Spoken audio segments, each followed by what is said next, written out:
Good morning, Tempo Freaks. Lexi out here, and it's Sunday morning. The Tempo have won their second home game in their franchise history, and it's against the same team again. It's Seattle Storm, but it's also the first ever blowout 20-point win for Toronto Tempo. It was a fantastic afternoon game yesterday, and fun was had by all. It was just a really enjoyable game. And Seattle Storm has things to work out. That's for sure.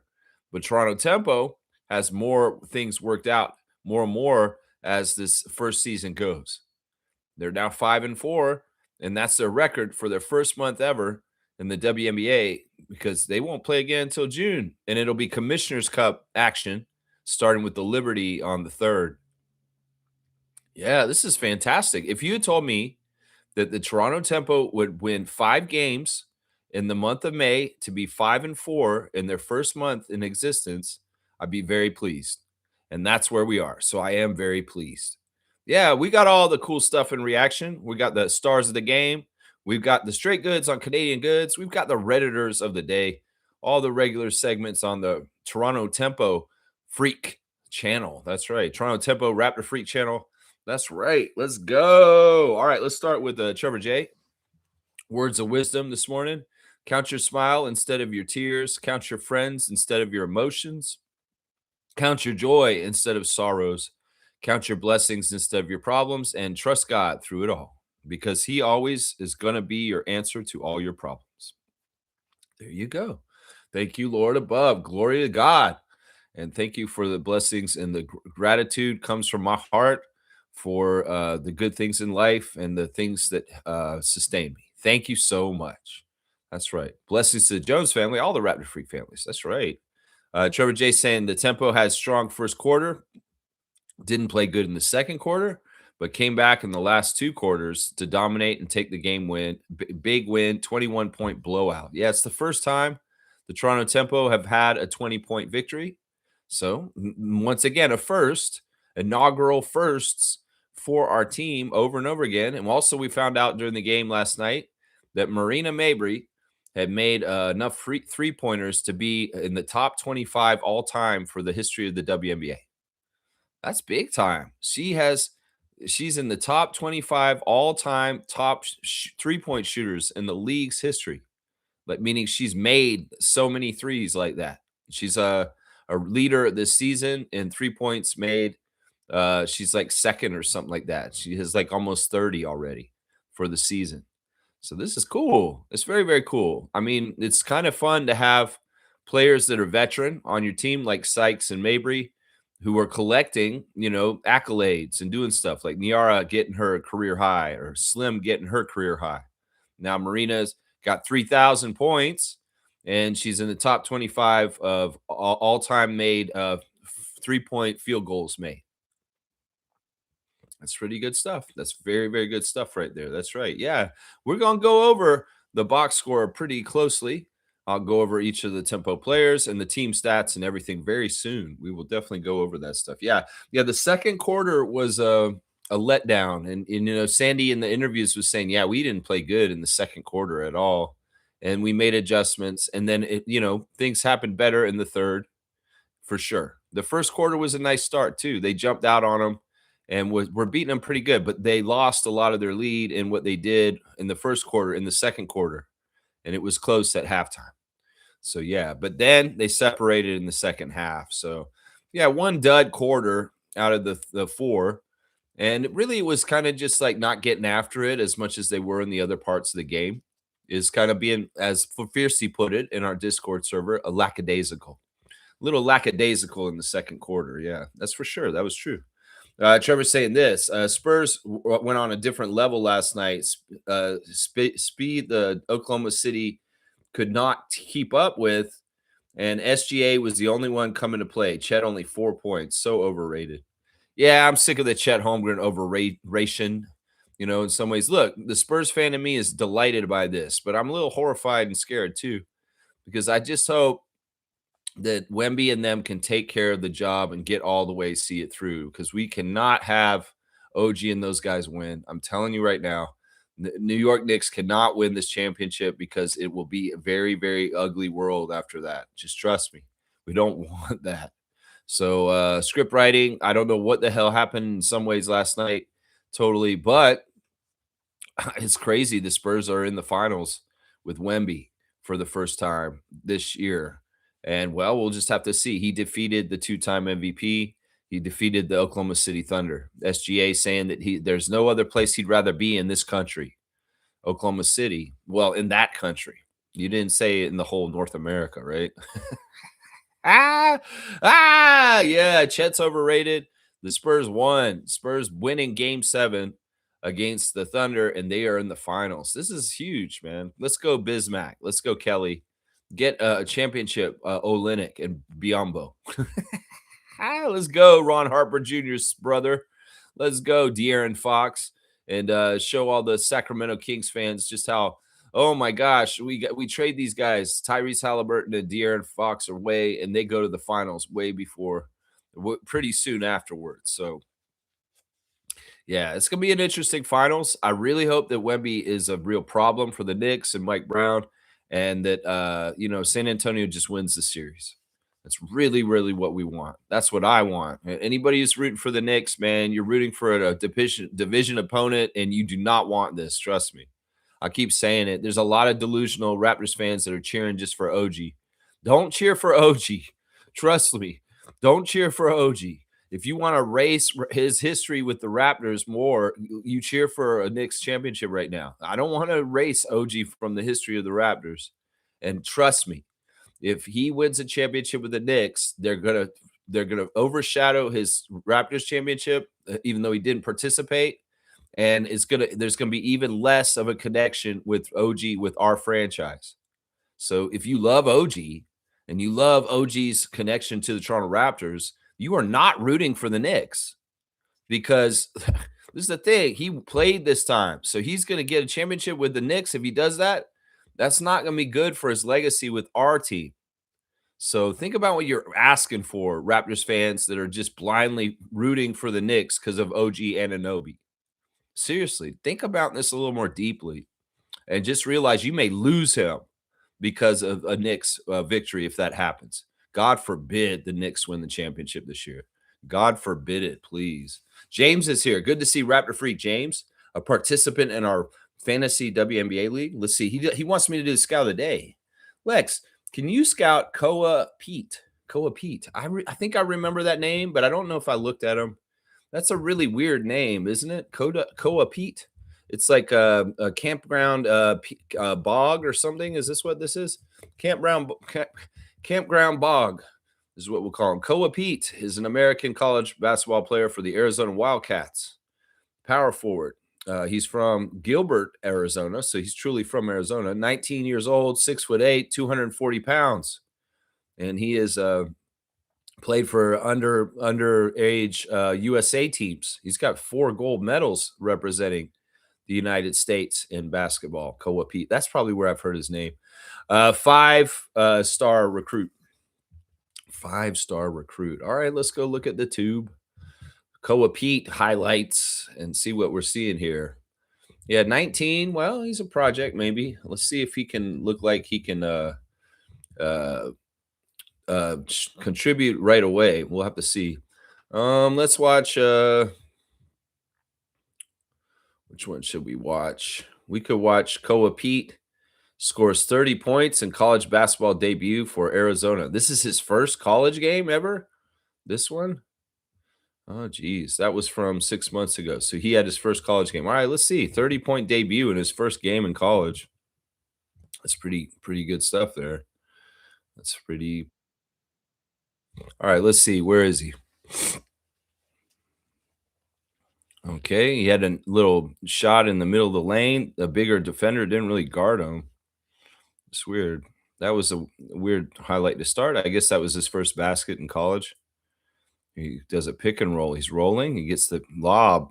Listen, pretty good pass. That wouldn't happen in the NBA. That play is not NBA friendly. People would be busting that up left and right. But good timing on the lob catch and throwing it down. You know, his body, it doesn't look like a 19-year-old's body. James, I would say this. He's a little bit further ahead with his body building or muscle building. It's a little further ahead with that. Let's see. This is his very first college game. This is crazy. There's another pick and roll. He goes right at the defense. He finishes through contact. He takes the brunt of the defender hitting him and goes right to the basket and makes it anyway. So he's somebody who doesn't shy away from contact. That was something that was evident about Colin Murray-Boyles last year when I scouted him, and maybe that should be a sign that he would be a good rough and tumble kind of NBA player who's not shying away from the physicality of the NBA. Let's see. He's only 19, so that's not a bad little midi in the middle of the lane again. That seems to be a sweet spot. He loves to work from the middle of the lane into the basket. Yeah, that's a goofy layup, but it's effective. It's fundamental. I mean, hey, you're on a fast break. Why don't you dunk it? No, I'll just lay it up. I'll just lay it up. Let's see. Here's a defensive highlight. The guy's trying to back him down, and he's straight up with him. He has good timing. He does leave his feet when he goes up, but he gets a very clean block. So this guy, he's got good timing on lobs and blocks. Okay, yeah, he loves to roll. This guy's a pick and roller. He'll set that pick and then he'll roll, and he loves to roll to lobs. He loves to roll to layups and dunks. There you go. Wow, there you go. One-handed lob there. Yeah, I don't know. Is he gonna be able to do lob stuff in the NBA? Probably. It seems like a lot of what he does will translate. He's got a He's definitely got some strength for his age and what he's doing here. Because look, he's not playing like a college rookie here. He's coming in this game right here, and it's against Florida, which is crazy. He's really taking it to the contact in this, and so there is some shades that, like, if we're looking for more profile players like Barnes and Collin, that this Koa Pete guy might be on that kind of level of physicality and just getting into it with people as far as like not shying away from it. I don't know. I like him. I think that even though he's 19, his body's pretty far along, and there's a lot of brave stuff about him. It's pretty interesting. All right, Koa Pete. I'll give a thumbs up on that power forward. Bobby Webster has his name called for the Toronto Raptors this summer. It's for whatever reason. I'll be all right with it. Thank you, James, for the scout of the day. Koa Pete. Koa Pete, Arizona. Yeah. Trevor's brought up that Precious Achua got married yesterday. Yeah, I don't know if he got married yesterday, but he got married recently. Yeah, it seems like a very lovely bride. Very handsome couple, very cute couple. It seems like, Precious got a good lady. Like, she seems like a very quality, classy lady that probably makes him be the best version of himself, right? That's why you would want to marry somebody, right? That they bring the best out in you, and they're good, they're loyal, and they're just good people. Yeah, Precious looks happy. I'll bet that she's very happy to be with Precious too, because Precious is precious. The other thing about it is she seems tall, because like he's 6'9" and she was like up there with him. Even if she's wearing heels, she was like 6'3" with heels or something like that. So she seems like a tall woman that married Precious there. So congratulations to former Raptor Precious Achua. Yeah, happy for this guy. Seriously. Yeah, Precious has always been kind of a cool dude. And he's always had a very interesting lifestyle off the court with his wines and his fashion and stuff. He's on some level of Ibaka as far as like a original man and like a renaissance man with different varied interests. He's definitely a runway model kind of like interest in fashion. And also, like I said, he had these endeavors with the wine companies in the last couple years. So, yeah, all right, cool. Congratulations to Precious. Trevor's brought up that Portland Fire beat the Indiana Fever last night. This is crazy. These expansion teams in the WNBA aren't acting like expansion teams. Whether it's the Valkyries last year into this year, because they're winning a lot this year too. Whether it's Portland and Toronto, both with winning records right now. 5-4 for the Portland Fire and 5-4 for the Toronto Tempo. Same records. Yeah, it's pretty cool. And this means that there's teams that have been in the league that are suffering for it, like the Connecticut Sun and the Seattle Storm. Yeah, this is very interesting that both the Fire and the Tempo have been playing very well. So how's this going to go for the whole year?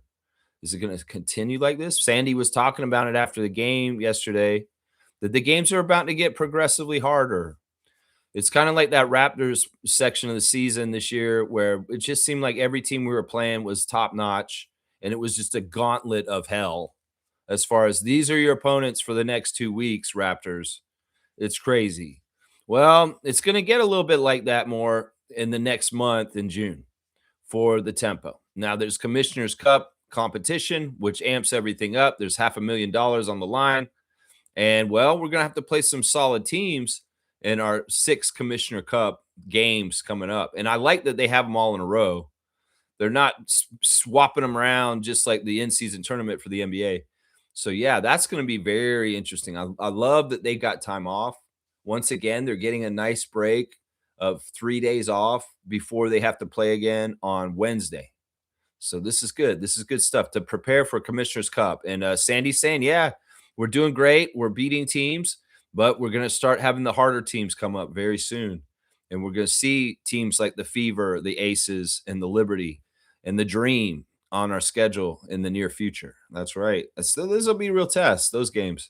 Yeah. Trevor's saying that Jacoby Walter is putting in the work. He's looking buff. I do want to note this that, things that are happening with the Raptors in the offseason, we do a good job of trying to keep up with them in the offseason. There's a couple people that have been in Toronto in the last month working out. Colin Murray-Boyles checking in Toronto in the last few days. So he is back from being in South Carolina and traveling around a bit. He was in LA for a bit too. And Murray-Boyles is back in Toronto working with the Raptors at OVO right now. He's here right now. Jonathan Mobo came back early too. He was sighted in Toronto over a week ago after his European vacation with the boys, with Scotty and Jay Simpson and Lloyd and them over in Marrakesh and also Spain and Italy. Jonathan emerged back in Toronto on his Instagram about a week or so ago. So there's some of the younger Raptors are around the city right now, and they are working out and doing the off-season stuff here. So I think that's kind of cool that Murray-Boyles is committed and here in Toronto right now. He is here right now. Jacoby, of course, somewhere down south, probably in Texas, working his butt off. And yes, his body has changed drastically each season when he's come each offseason. And he had last offseason, he got real big. He's going to do it again this year. Because I've seen some of the photos of Jacoby right now, and I'll tell you right now, he's looking more and more like Serge Ibaka built. Walter. Like his muscles on his body's looking more and more like Ibaka kind of like muscles. Seriously, it's crazy. It's crazy. We're gonna have to see what Jacoby looks like next season with the offseason work he's putting in. Shed's putting in that work too. So there's a lot of the Raptors are out and about doing their work right now. That's right. That's right. Trevor's saying this Tempo is ahead of New York Liberty and Fever in the WNBA standings. Yeah, I'm shocked that the Liberty has lost to the Fire twice already, and they've now beaten the Indiana Fever. Of course, the Fever with Caitlin Clark. Caitlin Clark's been kind of hurt or not hurt. I don't know. The Fever got in trouble recently for misreporting the injuries to Caitlin Clark, kind of like the Sixers and Nick Nurse get in trouble with Joel Embiid.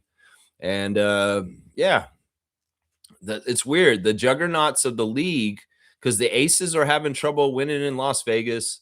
The Liberty are losing to expansion teams, and the Fever aren't doing so great either. It's like the Dream are the best team in the league right now with the best record. And some of the standard top-notch teams are faltering a bit right now. Yeah, very, very interesting stuff. Fiercey's here. Good morning, MJ. Good morning, fam, and happy Sunday.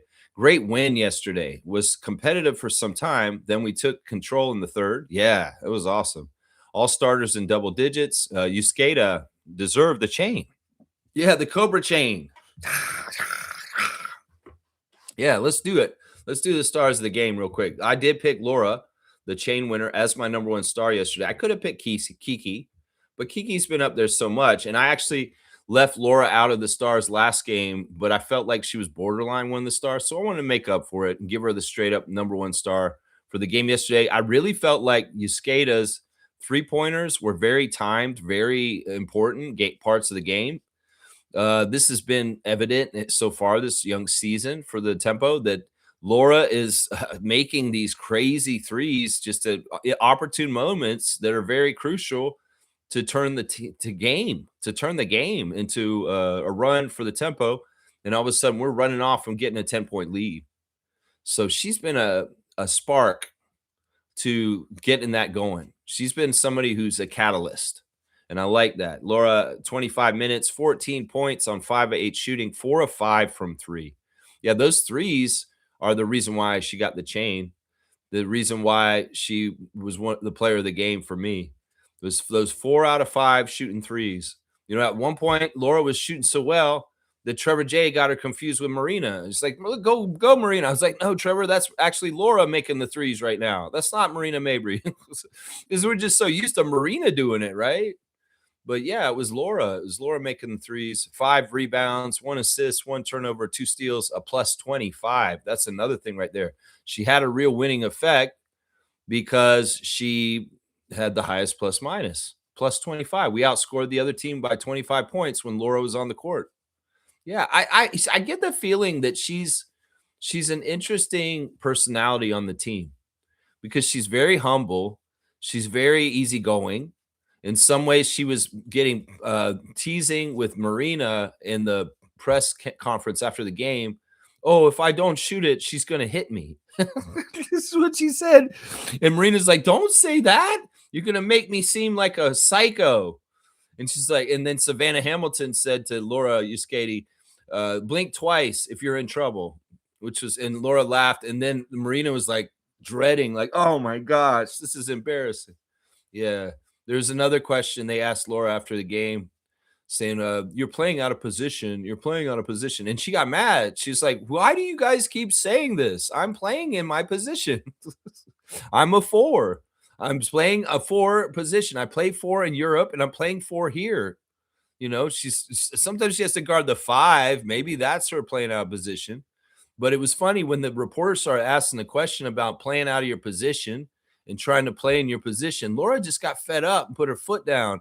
And Sandy rolled her eyes at the reporter, kind of saying, I am a 4. Why do y'all keep saying that I'm playing out of position? Because I'm not. I'm not playing out of position. You know, the thing is with Yuskata is she's not going to be starting for the whole season. She's only starting right now for Isabel Harrison. When Isabel Harrison gets healthy, she's going to be starting instead of Laura.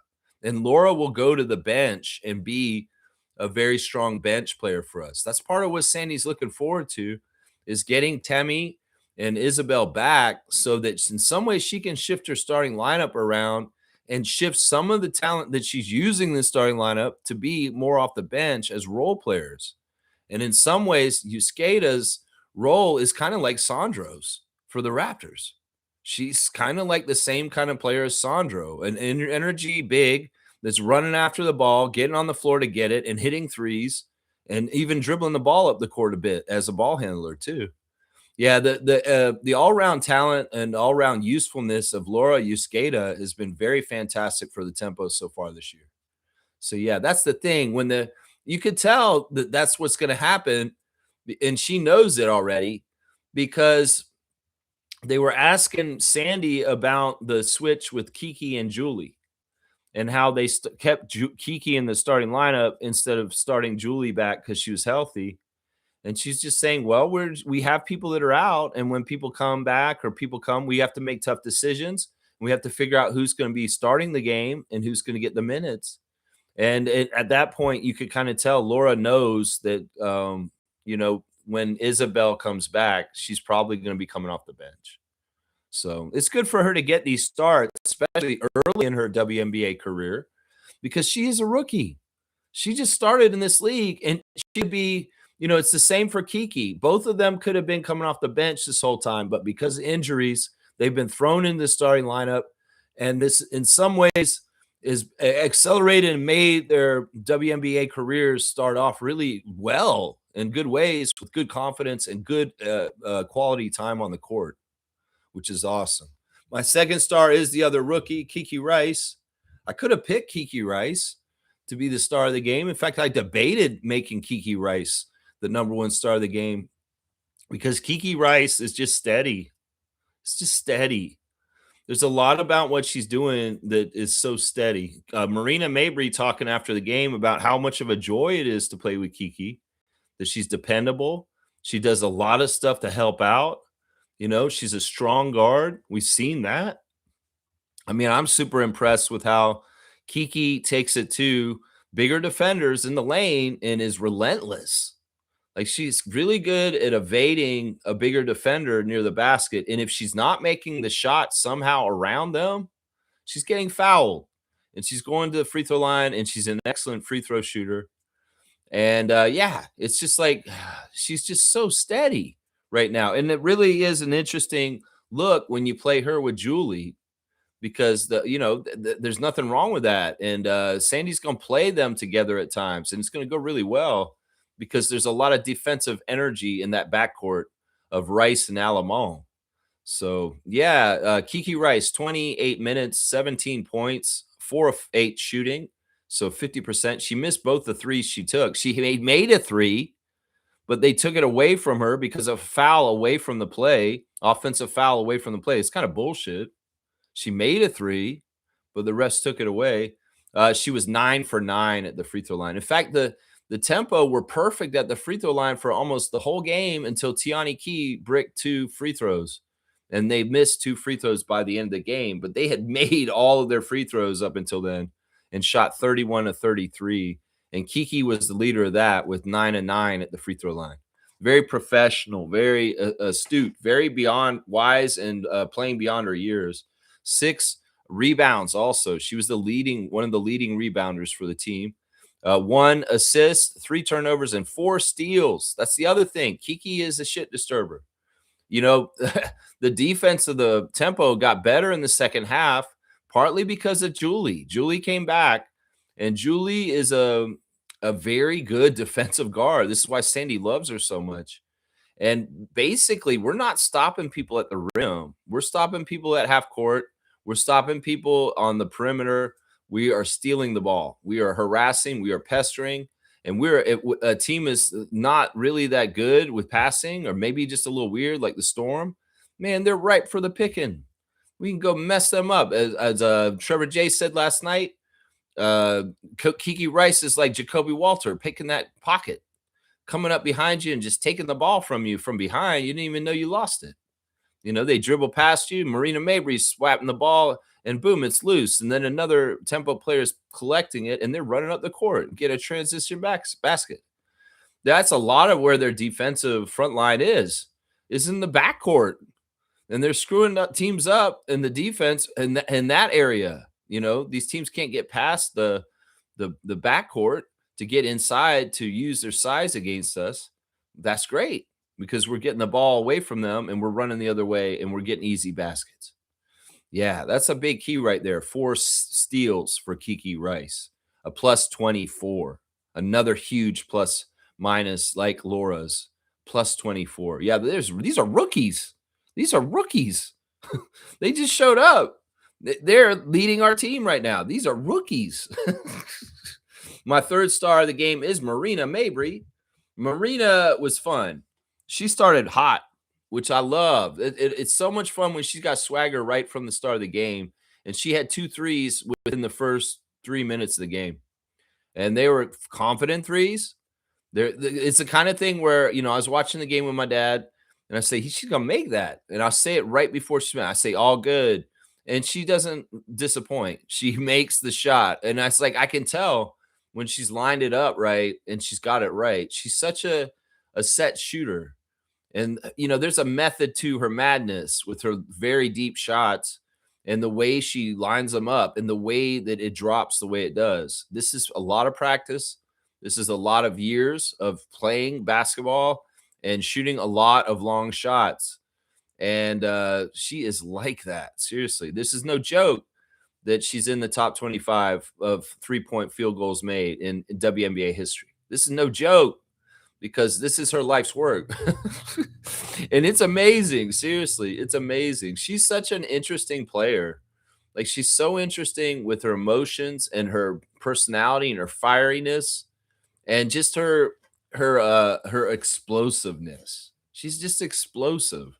Marina Mabrey, 29 minutes, 18 points. It's not really a huge game for her. There was solid contributions evenly across the board for the Tempo. But yeah, 18 points, 6 of 13 shooting, 3 of 9 from 3, made all 3 of her free throws, 3 rebounds, 4 assists, 3 turnovers and a steal, a +6. She was actually kind of like after the game, I was only +6. I should have been higher than that. And then she kind of backtracked, said there was that one lineup out there that was just doing really good for the Tempo, and she didn't happen to be out there at that time. But yeah, she's awesome, man. And like, I'm really digging her personality. Like, she's just real. I think that's what endears her to people is she's authentic. She's truly real to herself. After the game, we talked about these press conferences being awkward because they have the coach and 2 players up on the podium all doing the interview together. And I think that it just is a disaster waiting to happen, honestly. Because, I'm reading people's body language in these interviews, and I can read so much when 3 of them are sitting there next to each other because they're reacting to what each other are saying. And there may be a little eye rolling or a little bit of like this or that. And, even when Sandy's talking, you can tell things from the way that they give away like reactions, like with their eyes or their heads. I mean, I'm trained to look at this stuff. And these interviews are gold. Marina gets bored in these interviews because this is the thing, you're putting 3 people up there and you're asking one person the questions over and over again. Coach Sandy, how do you feel about rookie Kiki Rice being so far ahead already in her career? Oh, she's great. She's much better than we thought, even. And I'm really, really happy with her progress already. And, Marina Mabrey's over here with her mic on her head like this, like, like rolling her head across her mic because she's so damn bored. And she's like, ask me a question. That's what she's saying inside. It's like, what? Stop ignoring me. And he's like, Laura, how's it going? Hi, how's it feel to be playing out of position? I'm not playing out of position. Stop doing this. And then Marina Mabrey's over here like, I'm like, come on, man. Let's stop making this so awkward. Can we have a parade? Give them each their time, or is this just we really have to expedite time? We got to do all the interviews all at once. Is this some weird way that the league is shaded? And like the NBA, you get singular interviews, but WNBA, you all have to go together. Think about it.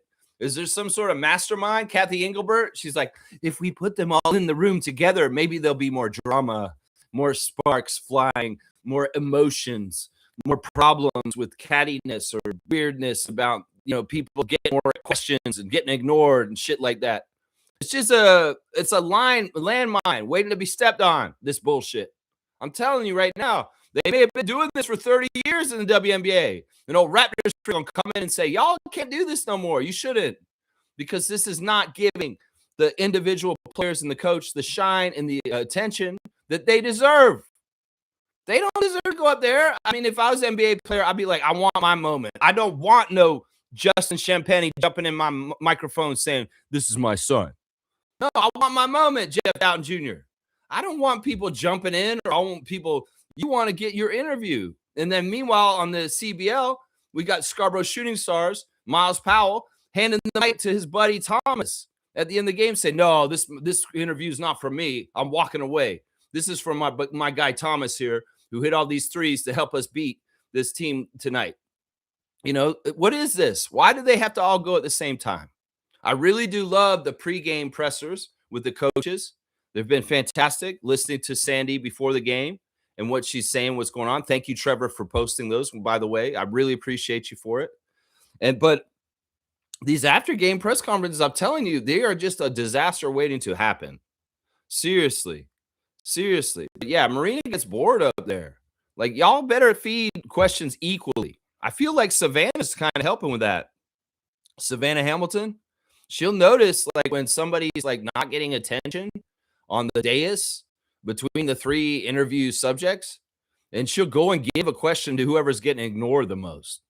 Because, I mean, seriously, you could be sitting up there for 5 minutes and nobody gives you the time of day, and you're just sitting up there like, I'm just sitting here. Okay, they're talking to Sandy. They're talking to Sandy. They're talking to Sandy. Oh, they're talking to Laura. They're talking to Laura.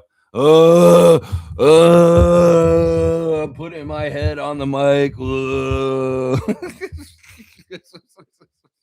It's funny but true. I mean, seriously, that's my fourth star of the game is Maria Conde, Florida State Seminole. Maria Conde, 23 minutes, 13 points, 3 of 6 at the field goal, 3 of 4 from 3. Yeah, I love Conde when she's zeroed in. She makes her shots better off of a really swift pass. Like if you time it right, there's that's the thing. They whip that ball around a little bit better in recent games. They're connecting better off of getting assists. And one of the ways is to whip that ball over to Laura or Marina or Maria, and they take a three. And those threes, if they're caught in the right way, the right pass, they step into a rhythm. Boom, you got the 3-point shot. And that we've been seeing some threes made from built assist energy with rhythm into the shot to the teammate. And that's showing chemistry. That's showing gelling. We saw Maria pass it to Laura, and Laura makes a three. We see Laura pass it to Maria. Maria makes a three. So there's some good synergy and chemistry and rhythm being built by the tempo right now. A 3 of 4 shooting from Maria Conde. You add that with Laura's 4 of 5, you got 7 of 9 from those two European rookies in that game last night. Once again, this is a rookie. Maria Conde is a WNBA rookie, and 3 out of 4 top stars in this game for the Tempo last night were rookies. So that's pretty impressive right there. 4 of 4 at the free throw line. She wasn't messing up the free throws. No, she wasn't. 6 rebounds for Maria Conde. 2 assists, 1 turnover, a plus 19. Yeah, she was solid. I like that she shot with confidence, and that's the thing. They were joking about they're going to beat you if you don't shoot, Laura and Maria. But we need y'all to shoot. The more confident and the more natural you go into your shots, the better. The better. Now, there was some talk yesterday by both the coaches, Sandy and the coach of the Seattle Storm, about the transition for Euro players coming to the WNBA, learning the rules on this continent compared to the rules where they come from. And there is a learning curve. The Seattle coach went in depth on this because she has a new player that showed up, Fam, from Spain, and she's friends with Maria. And she has to learn what you can and can't do in North America in the WNBA that you can and can't do in Europe. And this is a learning curve that's happening for Laura and Maria also. And Sandy brought it up in her press conference saying, Laura and Maria, they're figuring out that, okay, you can't do this kind of move on defense to try and guard somebody. It's a foul. And in general in the WNBA this season, because the over physicality last year, there was threatening health for a majority of the WNBA players. They tightened up, and the whistle's a lot tighter this year. And there's a lot more fouls being called, and there's byproducts to it. Sandy likes it. It doesn't annoy her. She said, well, they can change the rules. You just got to adjust.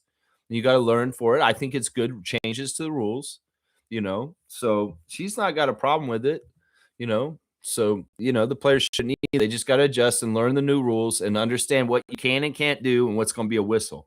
What's going to be a whistle. That's right. Let's see. My last star of the game for yesterday is Brittany. Brittany Sykes is the other double-digit scorer, the 5th double-digit scorer. All 5 of the stars scored double digits. Brittany, 29 minutes, 15 points on 4 of 12 shooting. Missed all 4 of her 3-point attempts. 7 for 7 at the free throw line. 3 rebounds, 2 assists, 1 turnover, 1 steal, a plus 8. I'm getting more and more comfortable and trusting with Slim taking the middies. Even though she's undersized a lot with the defender who's on her, she's elusive. And once again, like Kiki Rice, these two go into the line of the Giants, and they're successful down there. It's crazy. I'm also getting a lot more used to Slim's position on defense not being a guard. That Slim is really kind of the 3 or maybe even the 4 sometimes on defense. And I think the combination of quick foot speed, a long years in the WNBA of experience, and good hands allow her to guard much bigger people down low. And it's getting to the point where I'm just accepting it. In some ways, I'm like, this isn't ideal. Sandy's going to use Slim as a front court defender It's not ideal, but in some ways it is effective. It's weird. It is so weird because, and maybe it's just that some of the coaches in the WNBA just don't like picking fruit that's right there to be picked. It's so easy, low bearing fruit, just pick it. Because, y'all could eat us for lunch down low all kinds of different ways with people like Dolson and other people like that, but you don't do it. I don't understand that. Are we just doing a really good job on the castle gates from keeping you throwing it into the middle? And we're stopping you at the gates and the moat with Kiki and them on the outside stealing the ball before you even get it in there? I don't know. But I'm shocked that these teams that we're playing recently are not able to utilize the bigs against us like they should be able to. And, Brittany Sykes playing as a big defender is not ideal, but it's somehow effective. It's so weird, man. It is so weird. But yeah, Sykes, you can keep doing your turnaround middies too, because they're nice when they go in. They really are. Let's keep going to the rest of the box score. One score did not get double digits, though, fiercely. It was Niara, but we'll allow that. In some ways, we can't get mad at Niara. She's doing so much that's not even on the box score. 26 minutes for Sabali. 8 points, 2 of 5 shooting. She missed her only 3, 4 of 4 at the free throw line, 4 rebounds, 1 turnover, 2 steals and a block, a plus 15. She's a defensive, really, really good defensive player. I love that she got 2 steals. I mean, she's getting there and getting to it. We saw her pick up a pass off just like a guard and run it back in transition. Yeah, she's just one of the most important tempo players for sure. She's absolutely so important. And you can tell she has a very special relationship with Coach Brondello. There's a lot of trust there. And there's some years that have already been put into the work that Niara and Sandy are doing together. There's some years already put into this, carried over from New York Liberty. So it's very important. Off the bench, Tiani Key, 9 minutes. Missed her only 3, missed her 2 free throws. Not the best game for her. 1 rebound and a -1. She was just in for a second. Keep giving that rookie time also on the court. We got 4 rookies playing in our rotation. 5 actually played last night. Kia Nurse, 10 minutes, missed both her shots. One of them was a 3, 2 rebounds and a steal, -4. I think a lot of people, I'm already seeing the RJ effect on Kia. There's a lot of people that really hate that Kia Nurse are on our team. And I hate this so much. These people, I really do feel like they hate Canada or they hate Toronto and they don't want people to have hometown heroes. They're just like, well, she sucks. Why is she even on the team? Why would we cut Lexi Held? Why wouldn't we just cut Kia Nurse? If you don't understand this, I don't know if I can get through to you. I don't know if you actually are a fan of the Toronto Tempo. If you don't understand why Kia Nurse being on the Tempo is important, if you don't understand why Kia Nurse being around this team is important, you're probably low key not really a Tempo fan. You're probably low key, maybe even possibly somebody who's anti basketball, and you're probably anti basketball growing in Canada because Kia Nurse is a role model. Kia Nurse is somebody to show young Canadian women that there's a pathway. That's what she is. If she's not the best player that could possibly be in that roster spot, so what? So what? There's so many extras and important things. These are the same people that see no value in Garrett Temple being on the Raptors. These are the same people that are like, we don't need to keep RJ just because RJ's from the Toronto area. It's the same people that think this way. It's absolute horse crap. Because look, analytics, stats, and thinking that we need to have the absolute best roster in the world is not actually true. In some ways, you need character people. In some ways, you need these kind of things like RJ and Kia on your team for bigger reasons than just basketball. And I think that y'all are missing that point. Are we trying to go for a championship with the Toronto Tempo this year? No, it's not realistic. What are our goals as a team right now? Everybody's trying to make the roster more effective or more efficient by saying we should drop Nurse and get somebody better in her position. Shut the fuck up. You don't get it. You're not getting this. In some ways, it's not always just about winning and getting the wins and stuff. We're building a culture here. We're building a new identity for the Toronto Tempo WNBA team, and Kia Nurse needs to be a part of it. I'm just saying. Once again, she can cover some of the helpfulness for the young players to get acclimated to Canada and Toronto. She is a very useful player on the court because she's tough, she's veteran, and she's savvy. She can hit some threes. She can set some picks. She can play a very hurried defense, and she's out there busting her butt, and she's carrying her weight. Anybody who thinks that Kia Nurse is dead weight on this team, you're a fucking idiot, is what I'm going to say to you right now, because she's doing a lot for this team in a lot of different ways. And for the culture, sometimes the culture is more important than chip chasing, idiots, is what I say to Tempo fans that don't get this, okay? Because I'm hearing this noise too much and too often. This anti-Kia Nurse bullshit around the Tempo. And it looks just like the anti-RJ Barrett shit for the Raptors. So stop it, enemies and haters. People that hate basketball in Canada on the down low and want to not have role models for young Canadians to follow in the footsteps of Barrett and Nurse, shut the fuck up. Because this sport is growing regardless of whether you like it. And CBL is a good example of it, along with the Toronto Tempo. That's what I say. Julie Alamon made her return to the lineup, and I was really happy to see it. You kind of feel the difference with Julie and the team on the court in certain ways, and it's exactly what Sandy's saying. The defense upticks.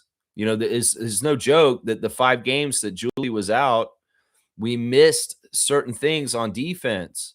And in some ways, it's kind of goofy and weird that Sandy is such a mad genius as a basketball coach that she understands that Julie Alamon may be the key to our front court defense in some ways, along with Kiki Rice. And what I was just saying, we're not stopping teams at paint. We're not stopping teams at the rim. We're stopping them on the perimeter.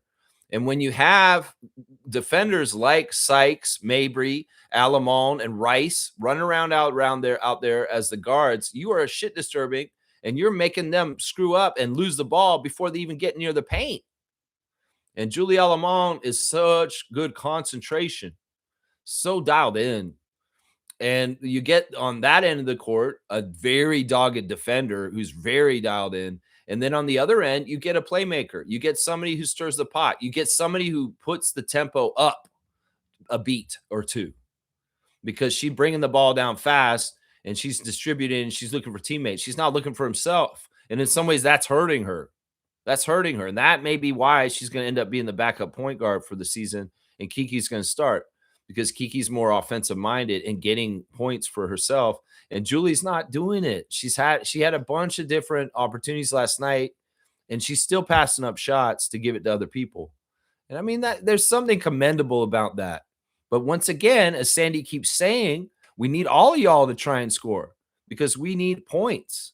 And we can't just rely on the $1 million backcourt to get all the points. So Julie, 17 minutes, 6 points on 2 of 4 shooting, 0 for 2 from 3. I love seeing her take the threes, though, even though she missed them.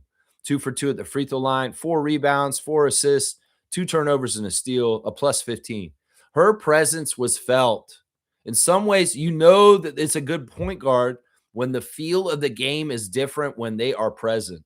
Fred VanVleet has this kind of shit. Well, Julie Alamon does too. And I love that picture of Julie. They're showing the youth day pictures, and they had a picture of young Julie on a basketball court with a Raptors ball. And the Raptors official admin noted it and said, "We see you, Julie, with your Raptors ball." And she's like saying in the interview, "I've been playing basketball since I was 4 years old, and I've always wanted to be a basketball player." Because they were asking them, "What do you want to be when you grow up?" Kiki Rice, very straight up, said WNBA player. Well, you did it. You're there. Tima did make her debut. I was wondering if they were going to put Tima Pouye in the game yesterday. It didn't seem like it. It seemed like she was enjoying just soaking it all in, watching the game, smiling, and just kind of feeling the feels of being on the tempo. But then Sandy put her in at the end of the game. For the last 4 minutes of the game, she played 2 points at the free throw line, our first WNBA points. We didn't really get to see a good look of her in the garbage time there, or seeing stuff, from her and what she can do to help. But she moved pretty well from what I saw.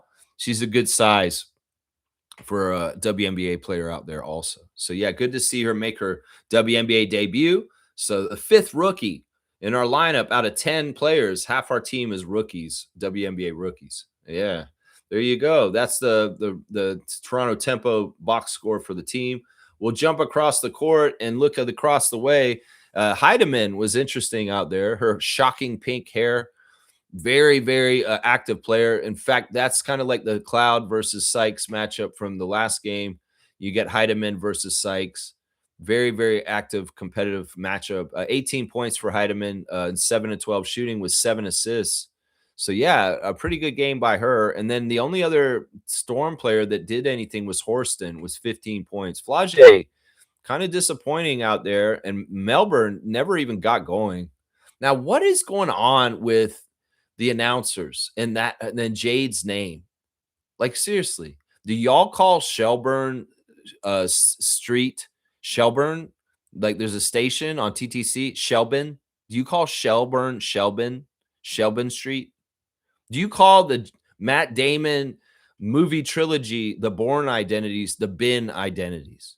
Do you call them that, Amy Audibert? And what's her name, Daniela? Do you call those movies the Bin or identity, or the Bin prophecy, the Bin series, the Jason Bin? Because the name's Bourne. The name is Bourne. Sherborne, Bourne Identities, Jade Melbourne. Because y'all calling her Melbourne.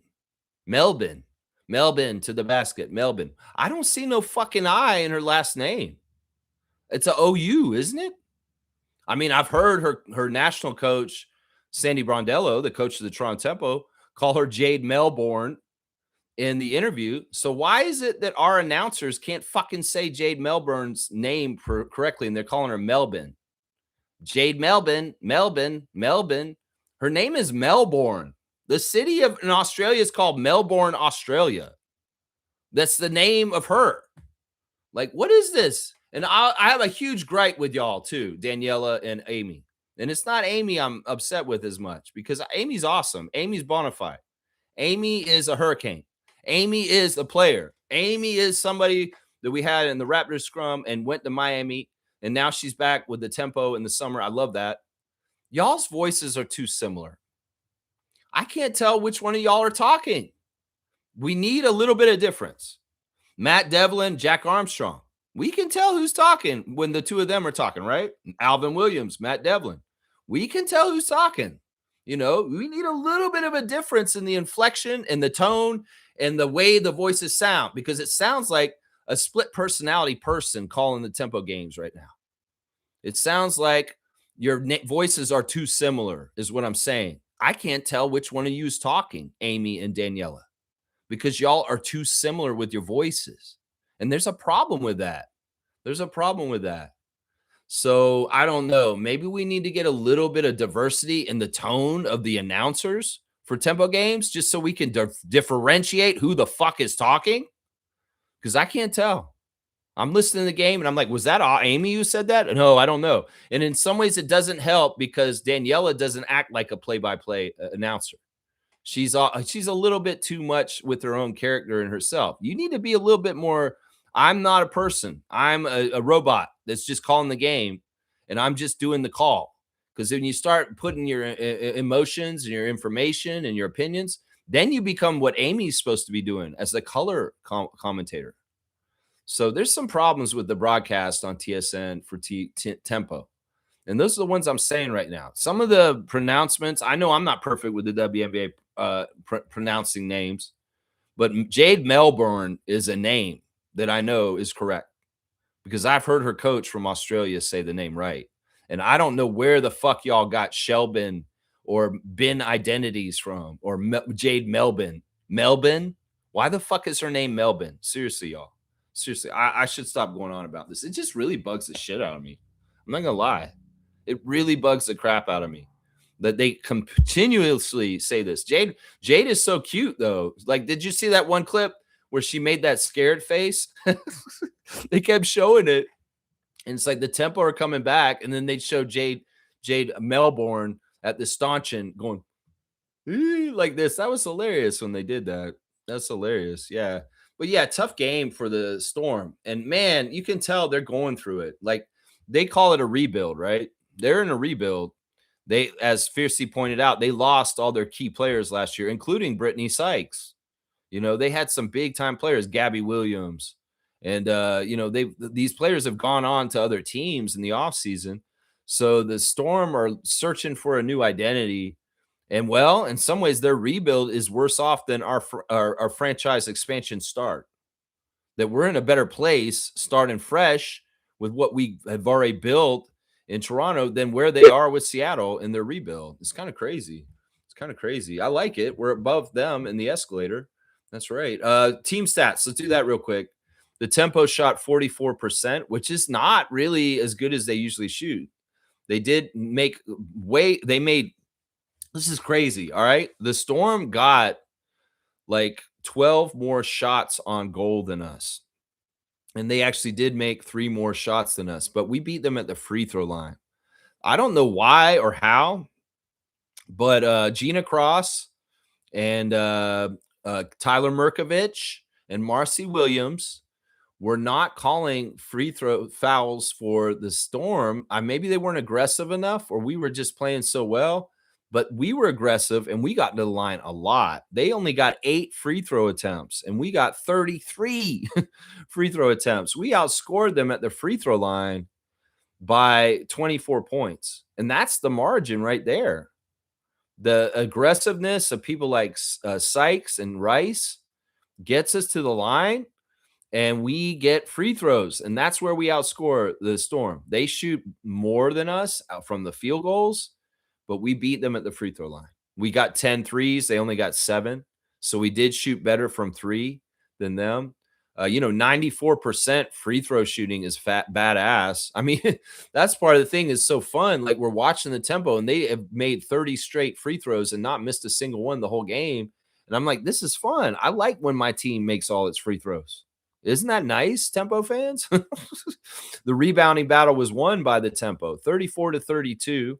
That was a key area that we talked about before the game yesterday, that if they can win the rebounding battle, that's always a good sign. And they did. They did. And it's gang rebounding. It's guards getting in there and rebounding themselves. Assist to turnover ratio is still a real work in progress. They're definitely not running things like the Raptors and Darko and his system yet, because they really have a bad time with turnovers still. 14 assists to 14 turnovers for the Tempo yesterday. So only 14 assists, but Sandy does like the more and more cultivation of connection and assists growing with the Tempo as the season goes on. That is a stat that she's looking at, that she does want an abundance of assists because it shows a healthy ecosystem of an offense where the ball's getting distributed. We get 5 double-digit scores, and we've got a plethora of different people contributing and keeps the other team guessing.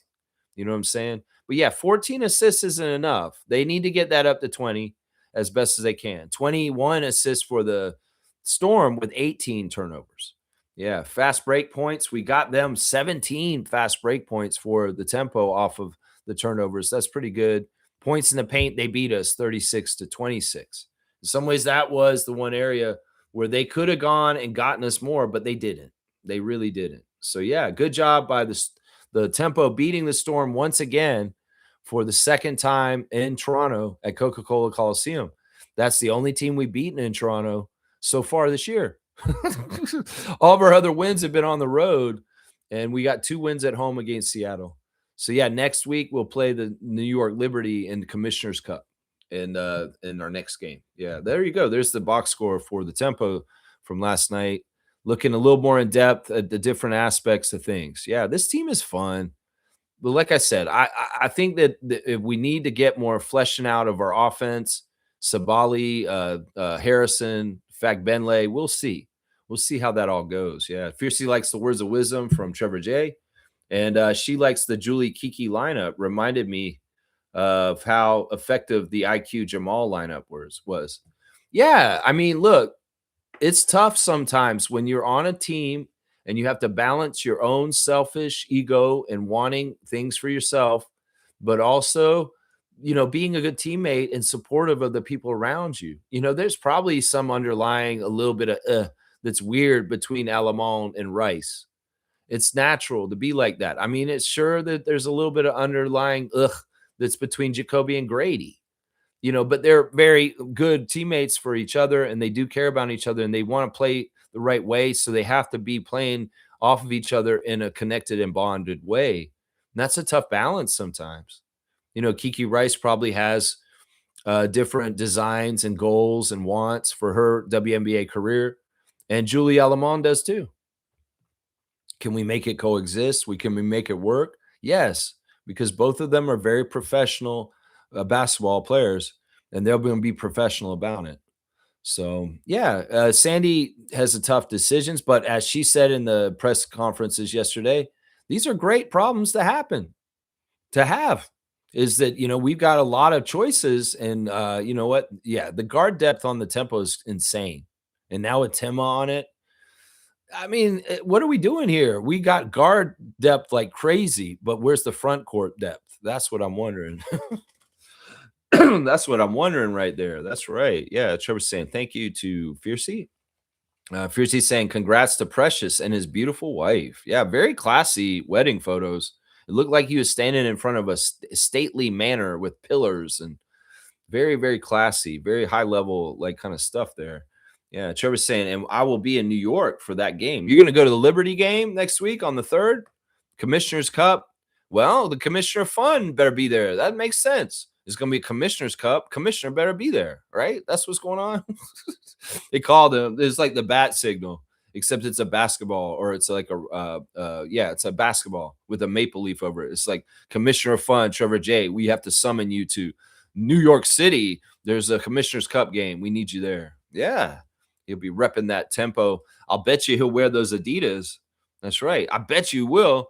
I hope you will wear their shoes to that tempo game next week. Seriously, get there, Trevor, and wear the shoes, man. That's awesome. That is awesome. All right, let's see what else is going on. Kaz is here. Good morning, Trucker Kaz. Good morning, Lex and Rat Free Crew. Tempo kicked ass in the second half. What will Seymour say about Chet? Oh, man. Yeah. I mean, I don't want to rub it in on Sheriff and Lloyd and other Thunder fans that are crashing out from last night's defeat. And the Thunder are not going to repeat. The Thunder are not going to the finals. The San Antonio Spurs are. I guess I better get my Spurs starter jacket out and start repping them hard for these finals games. Maybe I should watch the finals. I did last year. So maybe I will watch the finals this year. I really don't want New York to win, though. I don't want to watch it and see New York win, though. If they start winning, I might have to turn it off. But if the Spurs can beat them and get the next Spurs championship, woo-wee, I will be so happy about that. Yeah, Kaz is saying we need Wemby to beat the Knicks. Yeah, I'm telling you right now, we don't need no Knicks championship. It's very good that they haven't won in 50 years. We need to continue that streak. Just trust me on this. Just trust me. Yeah. Yeah. Kaz is saying, Lex, you sound under the weather. No, not really. You know what? Sometimes I wake up right before the show and I may be kind of congested a little bit because I'm still waking up. The other thing is I cooked out yesterday. I had some friends over and we had the barbecue out. So maybe I'm a little more congested just from the smoke from cooking all yesterday. And it was fun. It was nice times. Pizza Chris came over, my neighbor came over, and my friend Angela came over. And we just had a nice little small barbecue, cooking steaks and sausages and all kinds of stuff outside. Just enjoying the summer, doing summery kind of things. So maybe I got a little smoke. Maybe a little Keith Pelly. Did you have a good weekend, Raptors freak? I did. I had a cookout. And that's why I sound like you right now. All smoky voiced. Okay, Keith Pelly. Yeah, I was explaining to my friend Chris about Keith Pelly and his AI exploits with the Maple Leafs because he's a big Maple Leafs fan. And we're talking about the new moves with MLSE and the new GM of the Leafs and the prospect of, AI being involved in Leaf management. Talking about that kind of stuff. And then we were talking about Mitch Marner, of course, and his Odyssey. And how this always happens to the Leafs is like they get a player that leaves, and then all of a sudden they're like kicking ass somewhere else, like Kessel or Marner now. And I'm just like, oh my gosh, this is going to be the latest one. It's like you leave the Leafs and then boom, everything happens for you. It sucks. It really is an organization that gets in its own way. It really, really is. If there was functionality, if there wasn't such darkness behind the scenes with it, if there wasn't such strong egos and power players pulling that team all in different directions, the Leafs would be so much better off.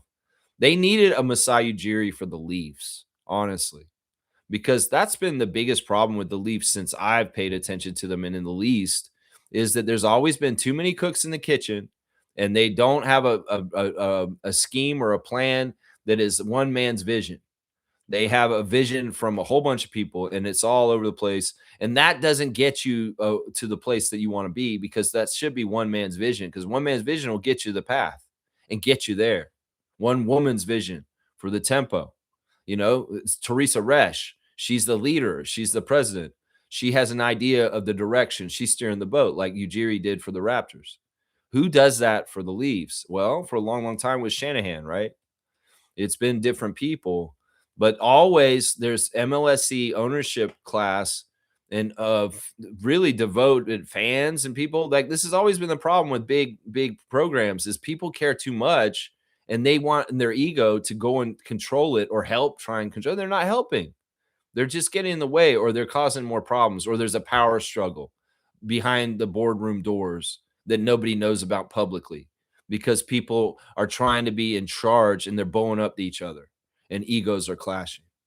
That destroys franchises behind back doors that nobody even realizes. And the Leafs have had this all the time for so long because and this is the problem for the Knicks too, is that there'll be too many people trying to run things in different ways. Dolan is a horrible owner and he does not deserve to win a championship right now. I'm telling you right now, he is not. He's on the cutting edge of surveillance state, and Buddy needs to be miserable, and they need to be losing. That's what I'll say right there. That's right. Trevor's saying this: Dylan Harper and Stefan Castle are the two X factors. Okay, this is interesting. For the Spurs, they have a different speed on the court. For New York Knicks, we'll have a problem with. I hope so. I really do. I hope that Wemby's a problem. I hope that Mitchell Robinson's not 100%. I hope that in some ways, that Jalen Brunson gets exposed and he, similar to what happened with the Indiana Pacers last year, and that, Cat is also not going to be a factor, possibly because of Wemby. I want to see all this stuff. Wemby has a strong desire. He's a very young player, but he's a very competitive player. And he's very much learning on the fly. This is very interesting to see the Spurs go on this run all the way to here because in some ways this is their first playoff experience with Wemby and they are not failing early. They're going very far.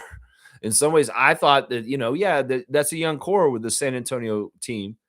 They can get in the playoffs, get the taste like the Raptors did. And if they get put out early, it's not a big deal. They're learning. Well, they're not getting put out. They put out the champs and they're going to the finals. And well, does that mean that now we're looking at Wembayama dominance for the next few years? Maybe that's what's coming.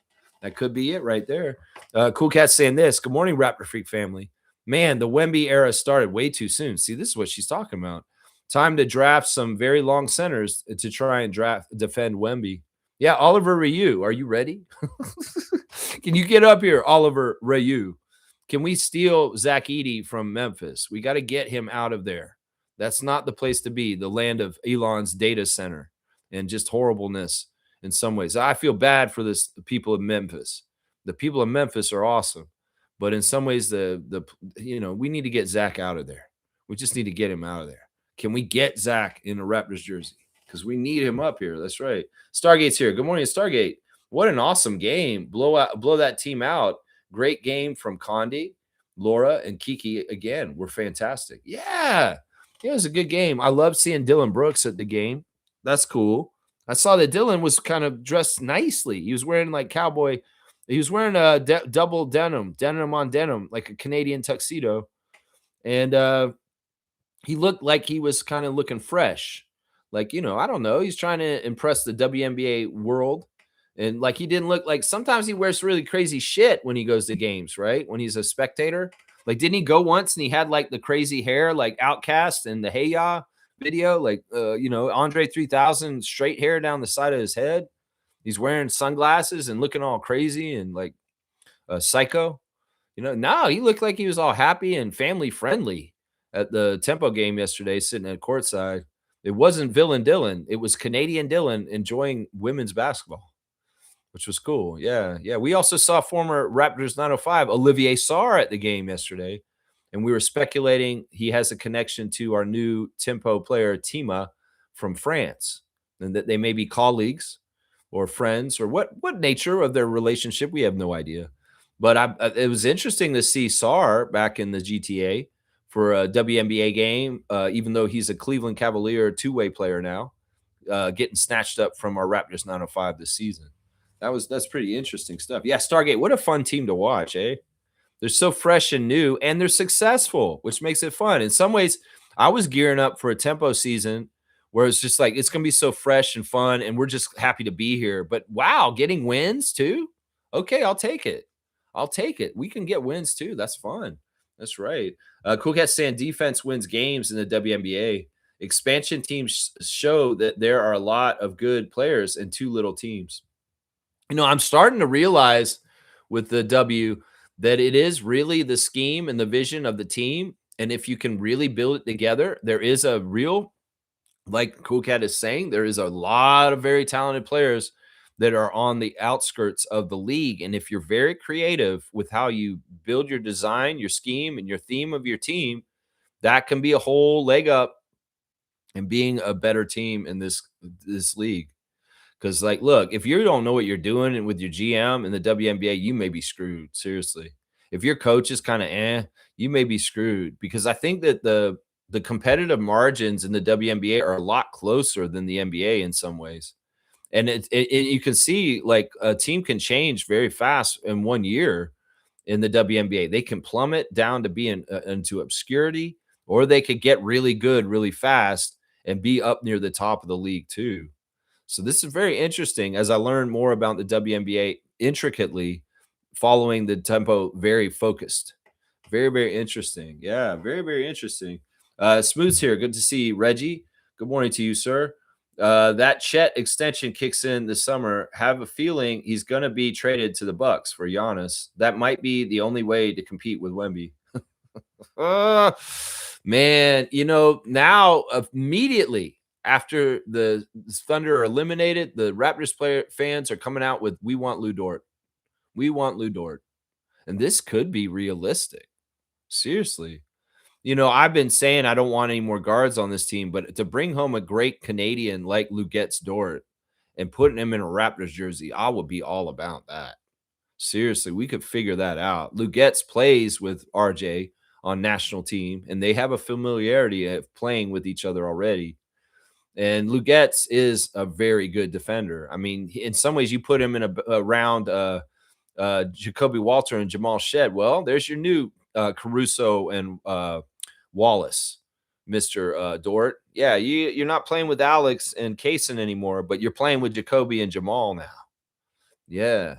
Yeah, it could be very interesting, the look of Dort on the Raptors. Very, very interesting. And this is actually something I'm speculating this because this is realistic.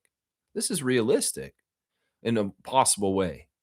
I don't pie in the sky say this or this about Giannis or we're going to trade for Luka Doncic. Just shit that's not really realistic. Lou gets Dort coming to the Toronto Raptors is a realistic thing that could happen. And that's what I'm taking from the things that about last night is that, wow, that could be happening. That could be happening. That's right. Stargate saying these reporters are embarrassing here in Canada. They're showing they don't know basketball. I'm glad Laura checked them. Well, no, honestly, it's not that that's embarrassing. I think that they're being honest and true. I think that she just wanted to set the record straight. I think there has been a misconception since this season started that Laura is exactly like Maria, and they aren't. Maria is a true 3 and Laura is a true 4, but there's been some blurring over because in some ways they both had to play 5.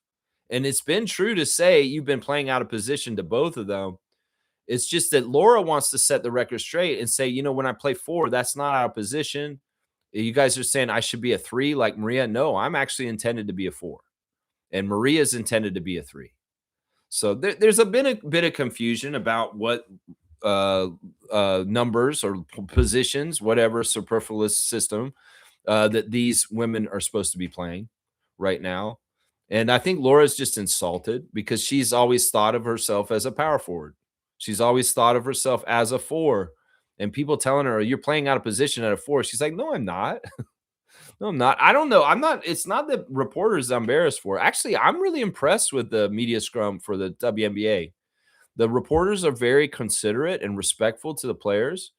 In some ways, they have heart to what they ask. And in some ways, they're not like trying to pull threads apart like Grange would with the Raptors. They're very supportive and they're very like positive about their questions. And most of their questions are pretty good. 905 Scrum has dummies who ask really dumb questions that are just kind of like you can tell these are people that haven't really covered basketball for a long time and they don't know what the fuck they're talking about. Raptors will have gaslighting reporters like Eric Corrine and Michael Grange asking crazy ass bullshit that's kind of like insulting to the player on the down low. But I've found the tempo scrums have been very supportive, very knowledgeable, and for the most part, very positive.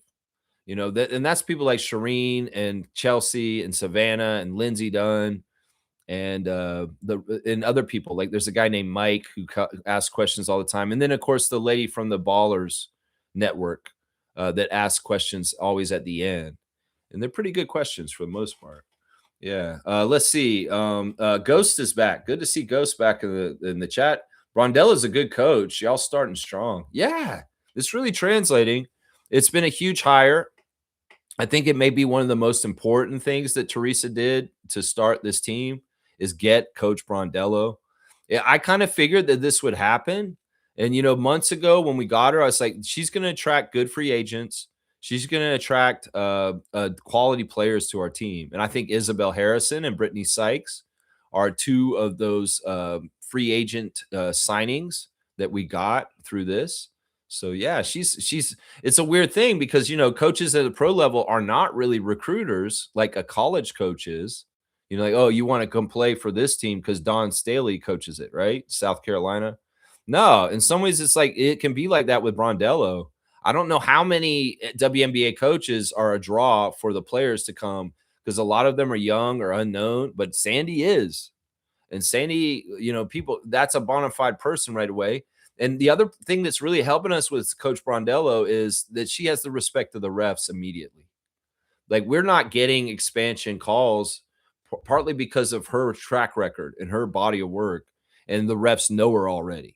And they're like, we're not getting the shaft on calls like we would have if we had a brand new coach and we're a brand new team. So there's been some really good hidden benefits to Coach Brondello for sure.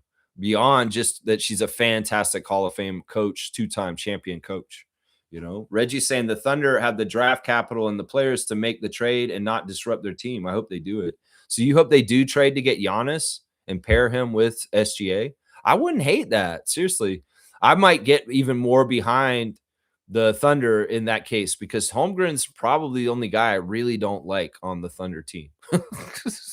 He's probably the only guy I really don't like. Ghost is saying this: we should disband the Thunder organization and deport SGA and make all NBA fans under 12 go to therapy to help them forget this terrible team and fan base ever existed on Earth. See, I'm not that overreactive to that. I honestly don't mind what they did or played. I think that half of this is media hype just to kind of sully and make SGA sound horrible. SGA is amazing. SGA is Canadian. And in some ways, the NBA has a problem with him being so good. Or the press does, maybe. I don't know if the NBA does. Adam Silver has been very happy, two-time MVP and the Thunder championship last year. I think the press is once again muckraking. I think that the press is manipulating public perception. And I think that they've just made a big deal out of SGA and the Thunder as a lightning rod. And it's not fair to them, honestly. I think that the style of play that they play is not any different than the Lakers. I think it's not any different than some of these other teams around the league. And they are just getting the brunt of the public perception of it because the press is pushing it. And I think that's unfair. The whole foul merchant storyline narrative about SGA was in some ways started by Nuggets fans and Western Conference fans that hate the Thunder because they're the best right now. And they'll make up any fucking excuse for the reason why their team lost to them. Oh, he's foul baiting. He's such a cheater. He does this and that. See, I don't buy these storylines, Ghost. I'm not with you on this. I don't think that the basketball has been so bad. I think that it's just that the rules allow for this to happen. And if it's a real problem, and Adam Silver says it isn't because he's not worried about fixing this, he's worried about fixing tanking, they would fix it.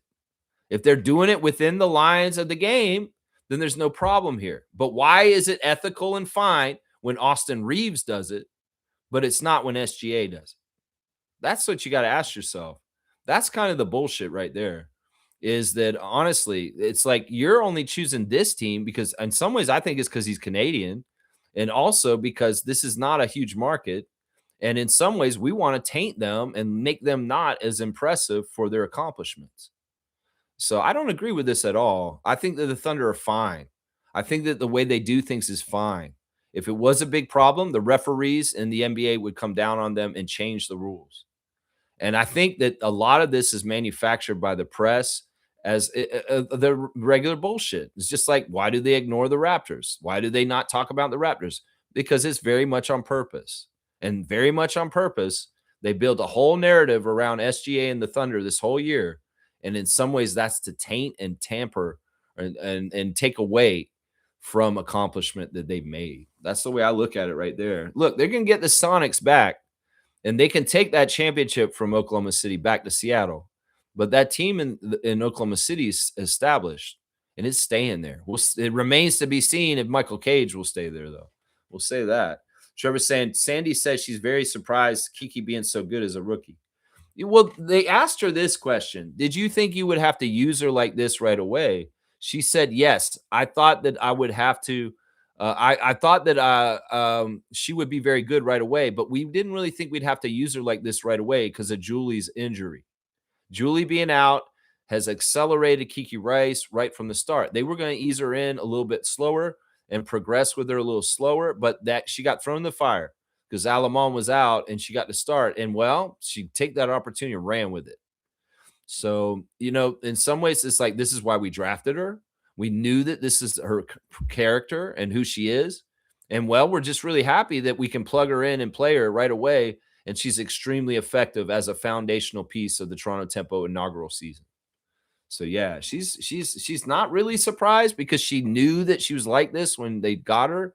But I guess in some ways, she's very happy and pleased that it's happening already this quickly. Yeah. Ghost is saying this. I'd like to see Kiki getting a few more ISO opportunities. She's got moves, man. A lot of fun to watch. Yeah, I like her little spin arounds. She kind of she'll dribble into the opponent, and then she'll do like a spin around turn to get around them, and then kind of shoot off to the side. Maybe a little bit of a leaner around a taller defender.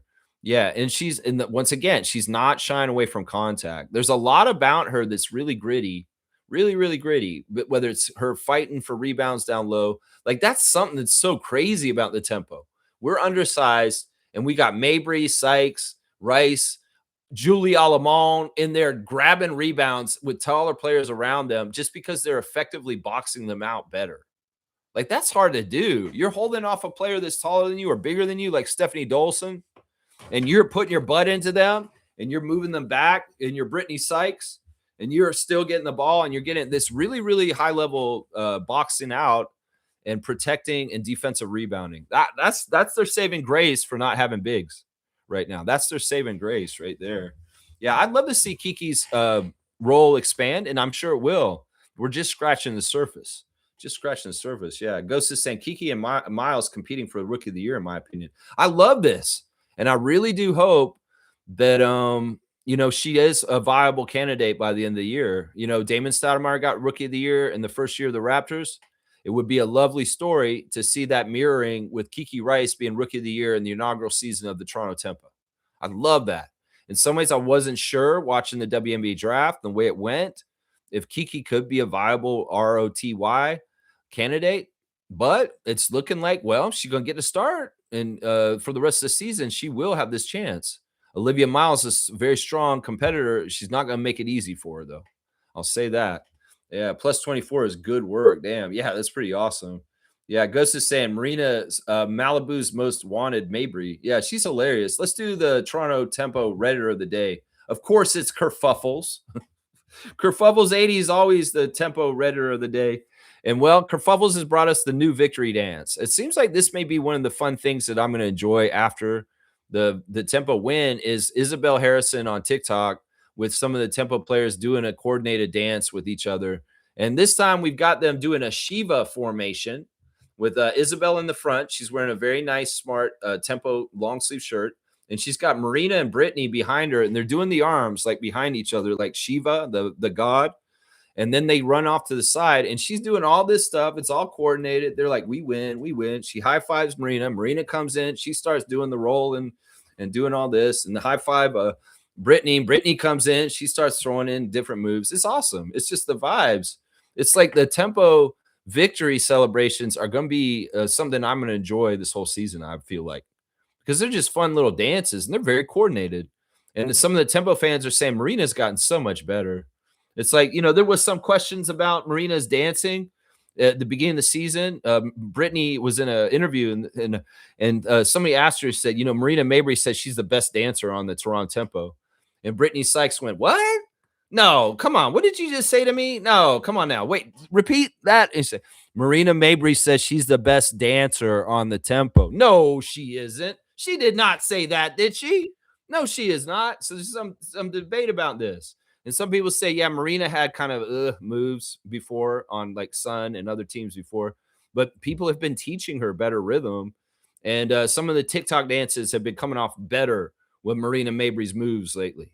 So yeah, people are saying, oh, she's learning, she's getting better. So that's pretty good. Yeah. So yeah, I love the Isabel Harrison TikTok victory dances. Thank you, Kerfuffles 80, for being the Toronto Tempo Redder of the day. That's right. It's good stuff. Yeah. Reggie's saying actually only Chet and draft capital for Giannis. Ooh-wee. They can get that much. I mean, I guess they have so much draft capital. Send Chet and a bunch of draft picks, and boom, you got Giannis with the SGA and the rest of the crew still. Oh my gosh. How does that work with free agent Dort? That's what I'm wondering there too. Free agent Dort. That's right. Yeah. Ghost is saying, real? She's from Belmar, New Jersey. Yeah, she's real. She's a real person. She's authentic. Yeah, she can't be anything but herself, and she's not totally polished, but she's amazing exactly who she is. Seriously. I love it. I love the little bit of awkwardness. I love the little bit of goofiness, and I love the killer instinct and the drive to compete and just the hustle and all kinds of stuff. I love the real emotion of her too. The real emotion of her. It really does endure her. It humanizes her, and it makes her somebody you want to root for on your team. Oh yeah, yeah. She's from Belmar. That's right. Jersey girl. Snooky. That's right. Yeah. Yeah. Trevor's saying, Lex, you have me cracking up. Yeah, commissioner needs to be at the Commissioner Cup. That's what I'm saying right there. You wear your Adidas. Go in there. You can be the king of queens. There is none higher. Sucker MCs should call you sire. And put on those Adidas. Your Adidas. The Toronto Tempo Adidas that Trevor got in the mail that looks so fly. Seriously. Those shoes are awesome, man. Like, he's got shoes of the year. I'm telling y'all, these Tempo Adidas shoes that Trevor ordered and he showed off on Discord, they're amazing. We need to put them up, a picture of them on the Raptor Freak channel real quick. Speaking of cool stuff, let's go do the Raptors Redder of the day real quick. This is Anal Iverson. That's a very unfortunate name. And his tag says PJ Mother Tucker. What is this? You're crazy. At least your post is better, Anal Iverson. Who would put their Reddit name as Anal Iverson? That just don't sound right. All right, well, there's a new NBA Street Light game coming out called NBA The Run. And, well, apparently they're including a Raptors themed court in David Crombie Park, which is downtown, with the mural on the wall. If you know where this court is, it's kind of near Shelburne Street, down kind of going towards Cherry Beach and all that. They have the court in the game, which is very cool. It's a real court in real life, and they even have the CN Tower in the background like it is in real life. So that's cool. NBA The Run has included an outdoor park court, which is a real court, David Crombie Park, where they've had like Raptors events out there, like on that court in the past. So very, very cool. I love hearing about this kind of stuff with video games and the cool stuff that we see, like the tempo are in the 2K game now. And well, NBA The Run has got immortalizing a Raptors court in downtown Toronto at David Crombie. That's very, very cool. Very, very, very cool. Thank you to Anal Iverson for the post, but not your name. Come on now. What is this? What is this, man? What is this? KT's here. KT's in the house. KT, Kareem Thomas, the dunk champion. No half-ass in here, my guy. That's right. I actually love the Spurs. They got that young core, and Wemby keeps showing a different level that his game continues to ascend. But I'm always for David when going up against Goliath. Yeah, and I feel like, well, who do you think is the David and Goliath in this one? I think that Goliath is New York. I think David is the Spurs. I think it is because in some ways, New York is supposed to be a championship contender. In some ways, even though the Spurs had a good record, they're an unproven young core that we don't know how far they can go with this. And that's the thing, Dylan Harper and, some of these guys never got in the playoffs until just now. Wemby, until just now. So Julian Champagny, Devin Vassell, Keldon Johnson. Yeah, you guys went through some stuff in Toronto, San Antonio for a couple years there. There were some tough years y'all played on this team. Well, look, you're going to the finals now. Don't screw it up. Keldon Johnson, you did such a good job reverting your role to off the bench. You won Sixth Man of the Year. So, keep going with this energy, y'all. Young Spurs, Castle and Vassell and Harper and Fox and all you guys. Seriously, keep going. Seriously, Carter Bryant. Show them what's up. Frank Cornett. That's right. Show them what's up. That's right. Ghost is saying it's funny. All these aged, achy Europeans are dropping into the W for a couple years to make some bank. Conde and Nogic out in Phoenix, Miesman at Liberty, etc. The European players' handles and flash make me think they have a more exciting style of play overseas. American bully ball drags. And then he's saying Niara might be the better Sabally in the league right now. That's interesting. There's a lot in here from Ghosts. I love it. Thanks for the comments. I'm still learning the WNBA. In some ways you can learn the differences between Euroball and the NBA in that league in some ways, but it's different. I think that in some ways the big difference in a lot of ways is the physicality down low. That in Europe they allow a lot more holding and grabbing on rebounds and pushing and shoving. Because, one of the things I see Maria do a lot in the beginning of when she came here for Temple was she's shoving people just for no reason and then getting dumb fouls for that. Like, I think that's just normal. Like her and Milic. Milic would come in and they'd be like jockeying for rebound and she just shoved the person blatantly in front of them because in Europe, I think they can do that and get away with it. So in some ways, I think the game is more physical in Europe. And because the WNBA is all touchy about fouls this year, it's an even more of a tougher transition. Because last year, maybe the WNBA was more friendly to Euros, but the CBA wasn't the way it was. So the CBA is attracting them to come over here finally and take some money and play in the WNBA because the money's actually good finally. That's definitely part of it, what you were just saying. I don't think Misaman is in the league right now, though. I don't know if anybody actually picked her up. And I think she's not actually playing in the WNBA right now. But yeah, it's interesting difference. And I'm trying to figure it out through players like Laura Yasketa and Maria Conde and Nicolina Milic. I'm trying to figure it out. And Pouye, I'm sure I'll learn some stuff from too. Yeah. Yeah, Niara might be the better Sabally in the league right now. I don't know. I haven't watched Satu. And she's in the Liberty, and maybe her role isn't as big, right? Because that's a really crowded team with a lot of important players. And Niara on our team is such an essential, important player. She's definitely getting all kinds of opportunities and spotlight to shine with her career high recently, and just being such an important defensive player for us. Really the only true big in some ways that we've got right now. So you know what? You're right. You know what, Ghost? I would give you a dunk for just spitting facts because I bet you Niara is the better, the sisters right now. I bet you she is in some ways. Let's see. Ghost on here already. I think we did get Ghost one day. No, we don't. We don't have. This will be your first dunk ever. And you know what? You're getting a dunk for declaring Niara Sabally is the better sister. So there you go. You're on the list, man. You got a 3. You got that 3-pointer, that BI3, notoriously. That's right. Let's see. Hang on. Indeed, Satu came back from injury quite a few games ago, but she's struggling to get her offense going. So Fiercey concurs. Interesting there. Fiercey saying Lugettes to Toronto could be very interesting. She loved that. She loved a Haitian man from North Montreal to come and play for the Toronto Raptors. Oh yeah, Lugettes. Toronto gets Lugettes. We would not be unhappy on this channel. That's right. We would not be unhappy. That's right. Fiercey saying also Cheryl Reeves, the Lynx coach, she's also their GM. I didn't know that. That's what I'm saying. That's why you have one cook in the kitchen that has the whole vision of it. You're get further because people won't be colliding with each other and holding it down. You know, in some ways, it's just like American politics with the left versus right. That one side's always holding the other side down from getting anything done. Well, that's why you want to have a visionary and one person that's steering the ship, and you can go faster that way. That's right. That's right. Ghost is laughing. Let's see. Media hype. He was on the floor on like 70 of his percent of his jumpers. Someone actually went through the video and counted. He sucks. Man, I'm not going to do this. Listen, we're a Canadian channel and we celebrate our Team Canada guys just as much as I protect the Raptors in these kind of ways. I will protect SGA too. I think that this is a media campaign and it's bullshit, honestly. Perception is such a weapon these days. And as I said, they could do the same shit to Luka Doncic. They could do the same thing to Austin Reeves.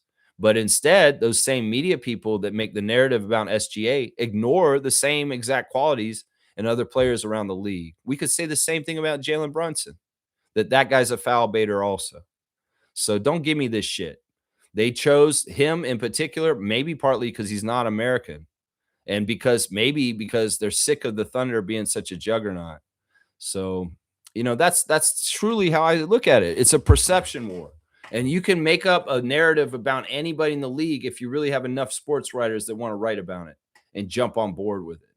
They could write the same damn thing about Austin Reeves, Jalen Brunson, Luka Doncic. They're all floppers and do the same exact thing. So that's it right there. That's it right there. Fiercely saying SGA was carrying Oklahoma City yesterday. He wanted it so bad, but unfortunately was gassed in the fourth quarter. Yeah, there's limits to this. And listen, they've had such a great run, and they will continue to still be a powerful team and be a very dangerous team. But, you know, at some point, you can't have the excellence forever. And once again, and maybe Adam Silver's like this. Maybe he's like, you know, writing storylines. He's like, I really do like how we haven't had the same champion for so long. Really awesome. Like since the Raptors won, this has been really good having a different champion every year. The Thunder need to lose Mark Davis. Okay, I'll go take care of it. We'll figure this out, Adam Silver. We'll do a little bit of funky refereeing in some ways, and maybe we'll put some foul trouble on a key Thunder player. I don't know. I didn't watch the game. I'm just making up how they would do this. This or that, or this or that, and they'll figure it out. And well, Spurs win Game 7. They're going to the finals. There's no chance of a repeat champion this year. And Adam Silver is like, all right, we're going to have a new champion again this year. A new champion. That's right. That's what they say, stuff like that, you know. Ghost is saying, why are you pushing a narrative right now? Why is it the media posing a narrative, but not the social media influencers? Seems like convenient distinction. It's the same thing. I would say it's both of them, and they piggyback off each other. You know, it takes one ESPN commentator on TV like Stephen A. Smith to say something half-assed out of their ass, and then you get a whole bunch of people on social media parroting it and carrying it further and pushing it forward. Now, where does the chicken start? Where is the egg? Is it the chicken before the egg or the egg before the chicken? It's the media ESPN guys that start most of this stuff. They're the ones who start this stuff. It's not fans that are making it up themselves. Somebody will go on there and say, I'm so sick of SGA with his flopping and his foul baiting. Oh, everybody's like, oh, and then they start all talking about it and making a bigger subject than it is. Sometimes these subjects go beyond basketball even. Like the whole Caitlin Clark versus Angel Reese thing. We were talking about that recently. There's people that don't watch basketball at all, but have strong opinions on Angel Reese and Caitlin Clark because they've just heard so much bullshit in the media about the whole thing that they know that they think that they know what they're talking about. They just heard the narrative that they put forward and they just talk about it. And they don't have any clue what they're talking about. This same shit happens with SGA right now.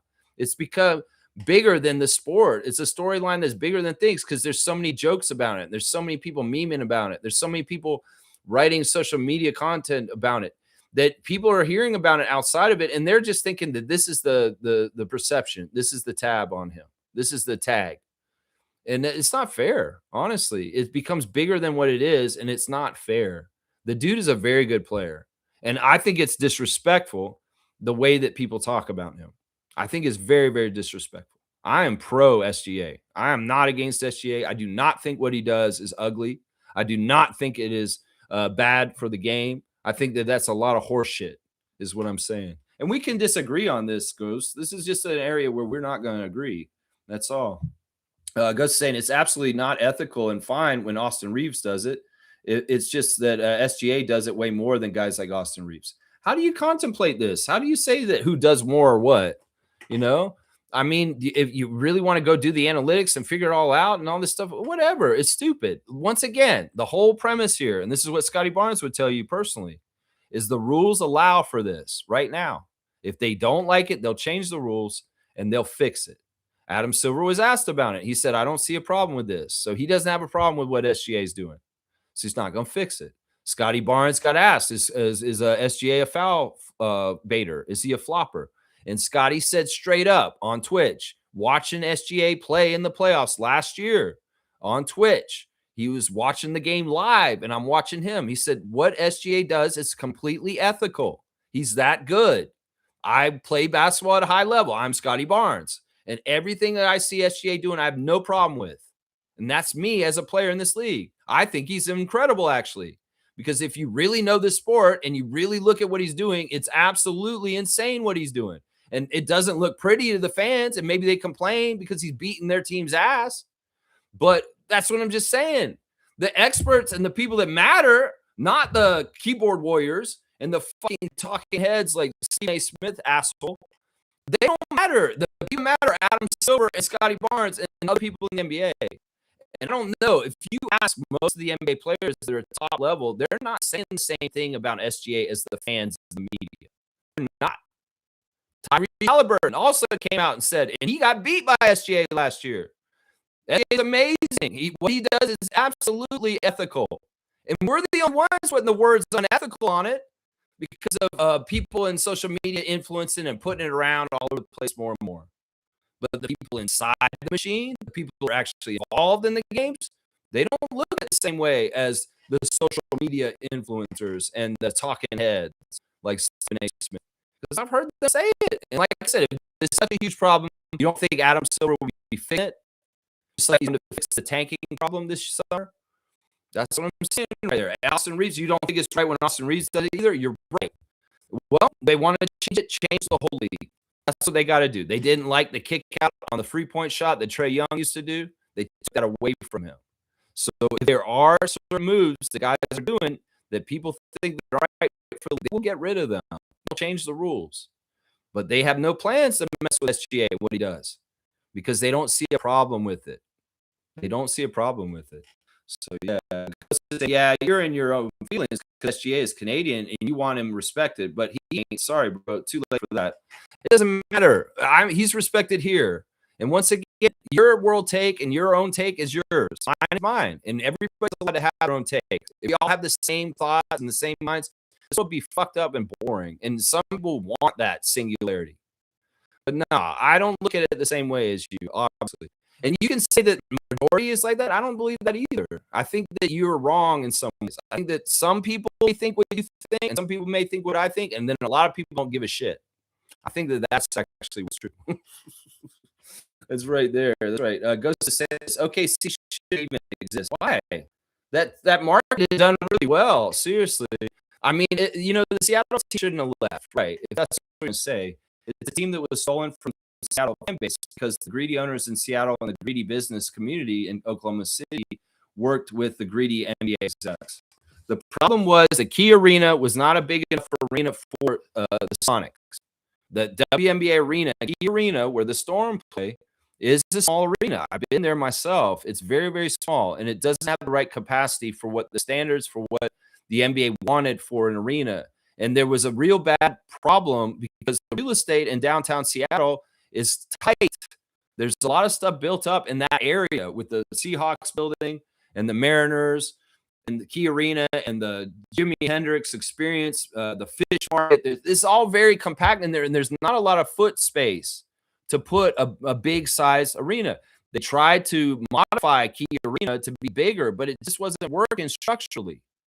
So they couldn't get an NBA type arena in Seattle, and that's kind of how they lost their team. The owner did lie and say, "Yeah, I'm not going to move the team," and then he moved it to Oklahoma City. In some ways, I get that. I didn't like it either. I don't like teams leaving. I didn't like when the Winnipeg Jets left, and I'm so glad that they're back in the NHL in Winnipeg, in Manitoba. And they're going to circle back and put the Seattle Supersonics back, and that'll be great. That'll be great for the league and everything, and that'll right whatever you think is wrong with that. We couldn't do anything about it. They did that. Kevin Durant became a Thunder, and that's just the history of the NBA. It's just how it goes. We can't rewrite history. We can't get back in the time machine, Mr. Peabody, and make it happen different. We can try and get that team back and try and reclaim the history back from the Thunder, though. Are you saying it shouldn't exist? Well, that market's done very well. It's got a championship itself now. And honestly, Adam Silver is probably pretty happy that he can put a team out in the middle of nowhere and it thrives. Seriously, that's pretty impressive in some ways that Oklahoma City has actually been a good market. Seriously. Yeah, let's see. Kiki's definitely a rookie of the year candidate. I think you're right. I think you're right there. He's saying, okay, I got some French Open to watch. Peace. All right, peace out, man. No hard feelings, Goes. I like having a spirited debate, and there may be a dividing line on SGA, and that's fine. That's fine. We got to go. We're behind our guy from Hamilton / Canada, Toronto, and I'm looking forward to seeing SGA, RJ Barrett, Luguentz Dort, Jamal Murray, the Nebhard, and all them play for Team Canada in Hamilton in August in preliminary games. The Team Canada will be playing. Yeah, recently Andrew and Ryan Nebhard got their jerseys retired at their high school in Aurora, which was pretty cool. And it looks like AJ Lawson was at the ceremony to celebrate those guys too. So pretty cool stuff. Both Ryan and Andrew getting their jerseys retired together recently. It's a little Team Canada news right there. That's right. Fiercely saying Kelly Olynyk needs to provide flopping seminars ASAP. They've got too much Brunson energy. They've got to match Brunson's energy. Yeah, I mean, I don't know. I mean, do we want to really, Ghost is saying, in some ways, is flopping unethical? Yes. He's right. But in some ways, the rules need to change to fix it. They're going to utilize it. I don't know. Either way, let's change the subject. I don't even want to talk about flopping anymore. Let's talk about the CBL. How about that instead? Last night in CBL action, Vancouver Bandits played their second night of a back-to-back against Brampton Honey Badgers. And Mark Cuban was in the house. He came to the game and did interviews with the press, talking about how enthusiastic and how much fun it is to be in part of the CBL as owner of the Brampton Honey Badgers. Vancouver won the game by 5 in the target score time, and the big score for that team was Jalen House. Jalen House got 23 points with also 12 assists, a double-double for him. Tyrese Samuel, 17 points with 10 rebounds, a double-double for him. And also Miller Kopp got 18 points and Jarkel Joyner 11 points off the bench. But yeah, they're doing really good. Vancouver's 5-1 now for the season, and Brampton has a blemish on their perfect record now. They were 5-0, but now they're 5-1. So 2 5-1 teams after the game last night. Sean East with 35 points in the loss for Brampton Honey Badgers. So fantastic action in the CBL last night. We got games today that you might want to check out. Let me just tell you about them real quick. First of all, in Montreal at 4 p.m., it will be the rivalry grudge match, Ottawa Blackjacks at Montreal Alliance and Verdun Auditorium. 4 p.m. Eastern is the tip-off. Get down there if you want to. In Calgary tonight at 6 p.m., it will be Edmonton at Calgary. And one of these teams will get another win. There's only one win between the two of them and 7 losses. So, yeah, Edmonton 1-3, Calgary 0-4. We'll have to see who wins that one. And finally, Scarborough Shooting Stars are still out west. Their perfect 4-0 record will go on the line against the Saskatoon Mamba at Sasktel Center, 6 p.m. Eastern tonight. You can watch all 3 of these games on YouTube for free. Just put in the CEBL letters, and you will get a link to the games. And this is high level basketball. This is good stuff, man. CBL is arriving more and more. And I want to promote it like crazy because it is so much fun to watch. Even American people down south, y'all should watch CBL. It's very, very good content. The basketball action's high level. You're getting alley-oops, you're getting last second shots, you're getting amazing dunks, you're getting great team play off of each other. You're getting battles between individual players going up and down the court, back and forth at each other, like Teddy Allen versus Miles Powell. You're getting really exciting finishes with target score time and how those games always kind of pan out. They're always very exciting at the end. In some ways, the NBA game will drag out because of timeouts and all kinds of stoppages. The target score time in the CBL is designed to be high of energy and very, very competitive. So yeah, check out the CBL today with one of the 3 games that's later on today. The game in Montreal, the game in Calgary, or the game in Saskatoon. It's in your neck of the woods if you're up here in Canada. That's right. That's it right there. Boom goes the dynamite. All right, let me see. Let's see. Timbuk2. Welcome. Thank you for the subscription. I appreciate you jumping in. And let's see your question here. Off topic, but are we rooting for Kelly Olynyk to get a ring? For sure. For sure. Much better ring to get with Wemby and the Spurs than with the Celtics earlier in his career, with the Heat and Goran Dragic from 10 years ago. Detroit, Utah, he's on the Raptors, so we could have won with him here. But no, I love Kelly. I think that Kelly is an important Canadian history player, and I would love to see him and Bismack get rings. It's not just Kelly, it's Biyombo. The one-hit wonder of Biyombo in 2016 for the Toronto Raptors, and the path that we got to the Eastern Conference Finals for the first time that season of Biyombo. So I can't help but root for him also. But yeah, I'm a classic Spurs fan, so I'm generally rooting for the Spurs in general as my Western Conference team. They are my favorite team in the West, so I am for sure rooting for San Antonio in this finals. And I hope that we can add another championship to the many of the Spurs already under Greg Popovich, and old Pop will be smiling. In some ways, it'd be really great for them to win one, because Pop's had some health problems in the last couple of years, and we want to see them win again for Pop. That's what the way I look at it right there. Yeah. Timbuk2 is saying, whoa, fiercely kind of crazy. We brought that dude up around the same time. You both wrote that independently the same time. That's weird. I guess y'all were thinking about it. Yeah, because a lot of people are debating OG or Kelly and Bismack. Who would you rather see win a championship in this finals? Some people are trying to say Jeremy Sohan will win a ring no matter what now because he was on the Spurs earlier this year. But I don't think that you get a ring from the Spurs, Jeremy, just because you were on that team earlier in the season. I don't think that's how it works. Some people say, he'll get a ring either way because he's on the Knicks now, but he was on the Spurs at the beginning of the season. I don't know. I don't think Jeremy should get a ring if Spurs win. I don't think he should. Yeah. Yeah, Fiercey's laughing. I don't mind Kelly winning a chip. A few years ago, we thought he'd be retiring, and he's still playing garbage time, but still can be. I think he's there for vibes. I think he's there for leadership. I think in some ways, like, he's a great counterbalance to Wemby. Does that make sense? Wemby's so long and lanky, but in some ways can be shoved around. And Kelly's a more tethered to the ground, pushy kind of physical player.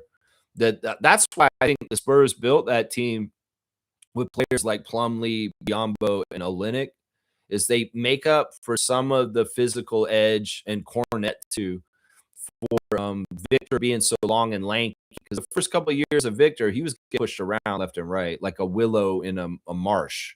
He's just like, and now, these guys are kind of the opposite. Like Kelly Olynyk is kind of the opposite of Victor Wembanyama, right? As a big. So you get a different kind of feel from him. But like you said, like in some ways, he's maybe more like a Garrett Temple role on the bench as an old vet and a mentor than actually a heavily used player. So, yeah, there's nothing wrong with that. Kelly's awesome. All right, y'all, let's do straight goods on Canadian goods. Today, y'all, I have my product in hand.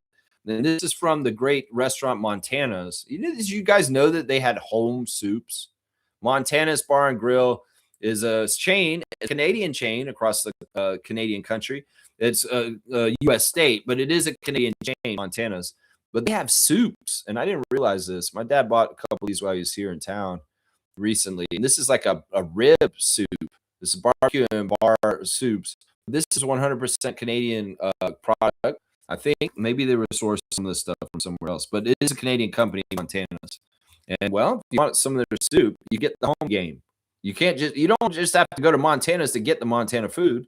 You can get the home game, which is this can of soup right here. So yeah, I'm gonna have to try this. Montana's Bar and Grill, and this is rib soup. That's kind of decadent, isn't it? Rib soup. I'll have the rib soup, please. That sounds crazy to me. That sounds crazy to me, y'all. The ref report. I'll go over a little bit of the reffing yesterday. The announce crew very complimentary towards Marcy Williams, Dina Cross, and Tyler Merkovich. Marcy Williams becomes the first WNBA referee that the Toronto Tempo have won 2 games. They're 2-0 with her. She is the nicest ref to the Tempo so far. Charles Watson's 0-2. But yeah, Marcy's the first 2-0 ref. I thought Dina Cross was pretty good. I think she's like a Scott Foster kind of vibe, the way she carries herself out there. And she's very like a senior ref. And it was interesting how when they did the challenge, she came over and explained what she ruled to Amy Audibert and Daniela as far as the broadcast crew. And they were very touched by that. And I think that's part of the reason why they started saying, oh, the refs are so good, because they actually came and explained it to them on the air. Although that was bad dead air, you should have mic'd up Dina so you could hear her. And then you guys were kind of like, oh, you didn't explain what she said. You kind of like just let it go into the thing. And I'm like, what did she tell y'all? We couldn't hear it in some ways. Yeah, I thought they were pretty good. Tyler's interesting in the WNBA, reffing in the WNBA, watching him ref 905 and also NBA games. There's a different style to reffing the WNBA than the NBA, for sure. For sure. Marcy Williams is one of the best refs in the world. I'm just going to say that. I'm a big Marcy Williams fan. I think she's just a really good ref.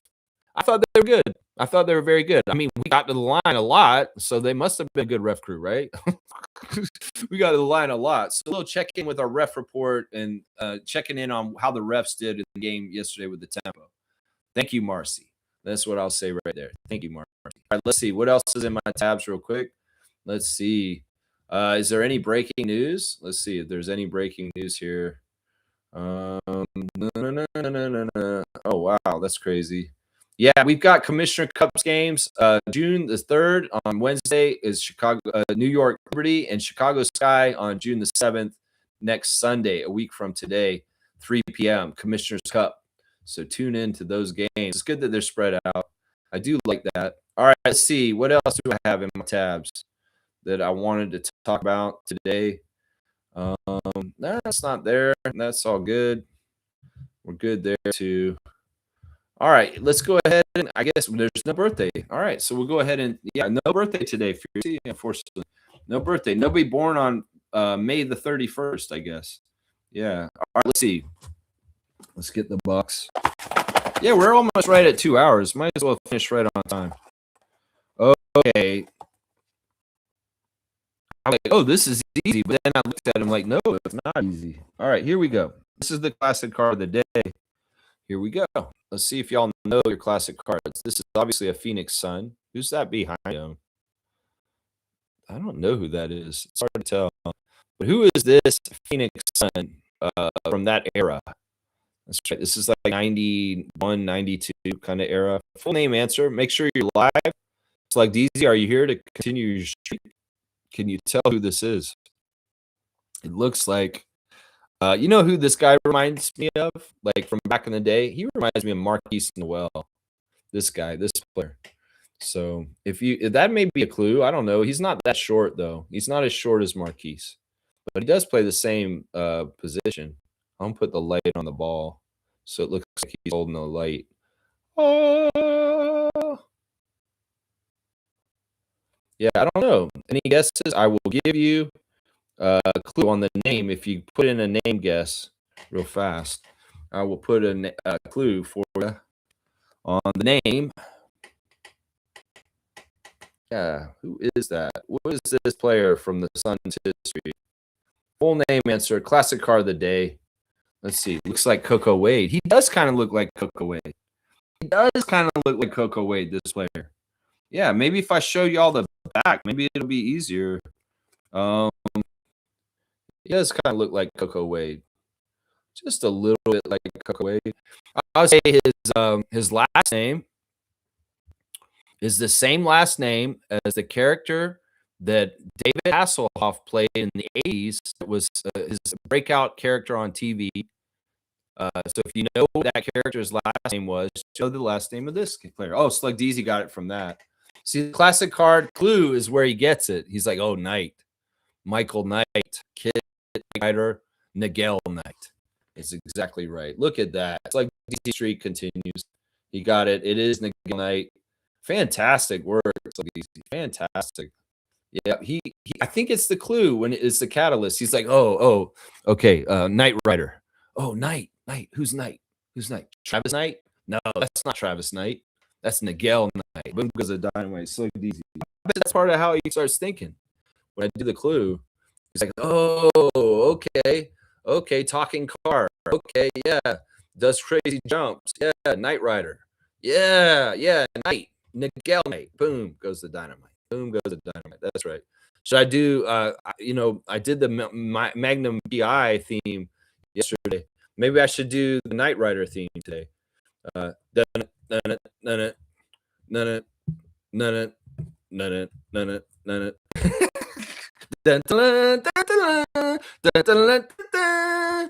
that was a good show, man. That song was hype, man. You could play the Knight Rider theme now, like driving around, and you will feel cool, man. Seriously. I know people may look at you and be like, you're not cool.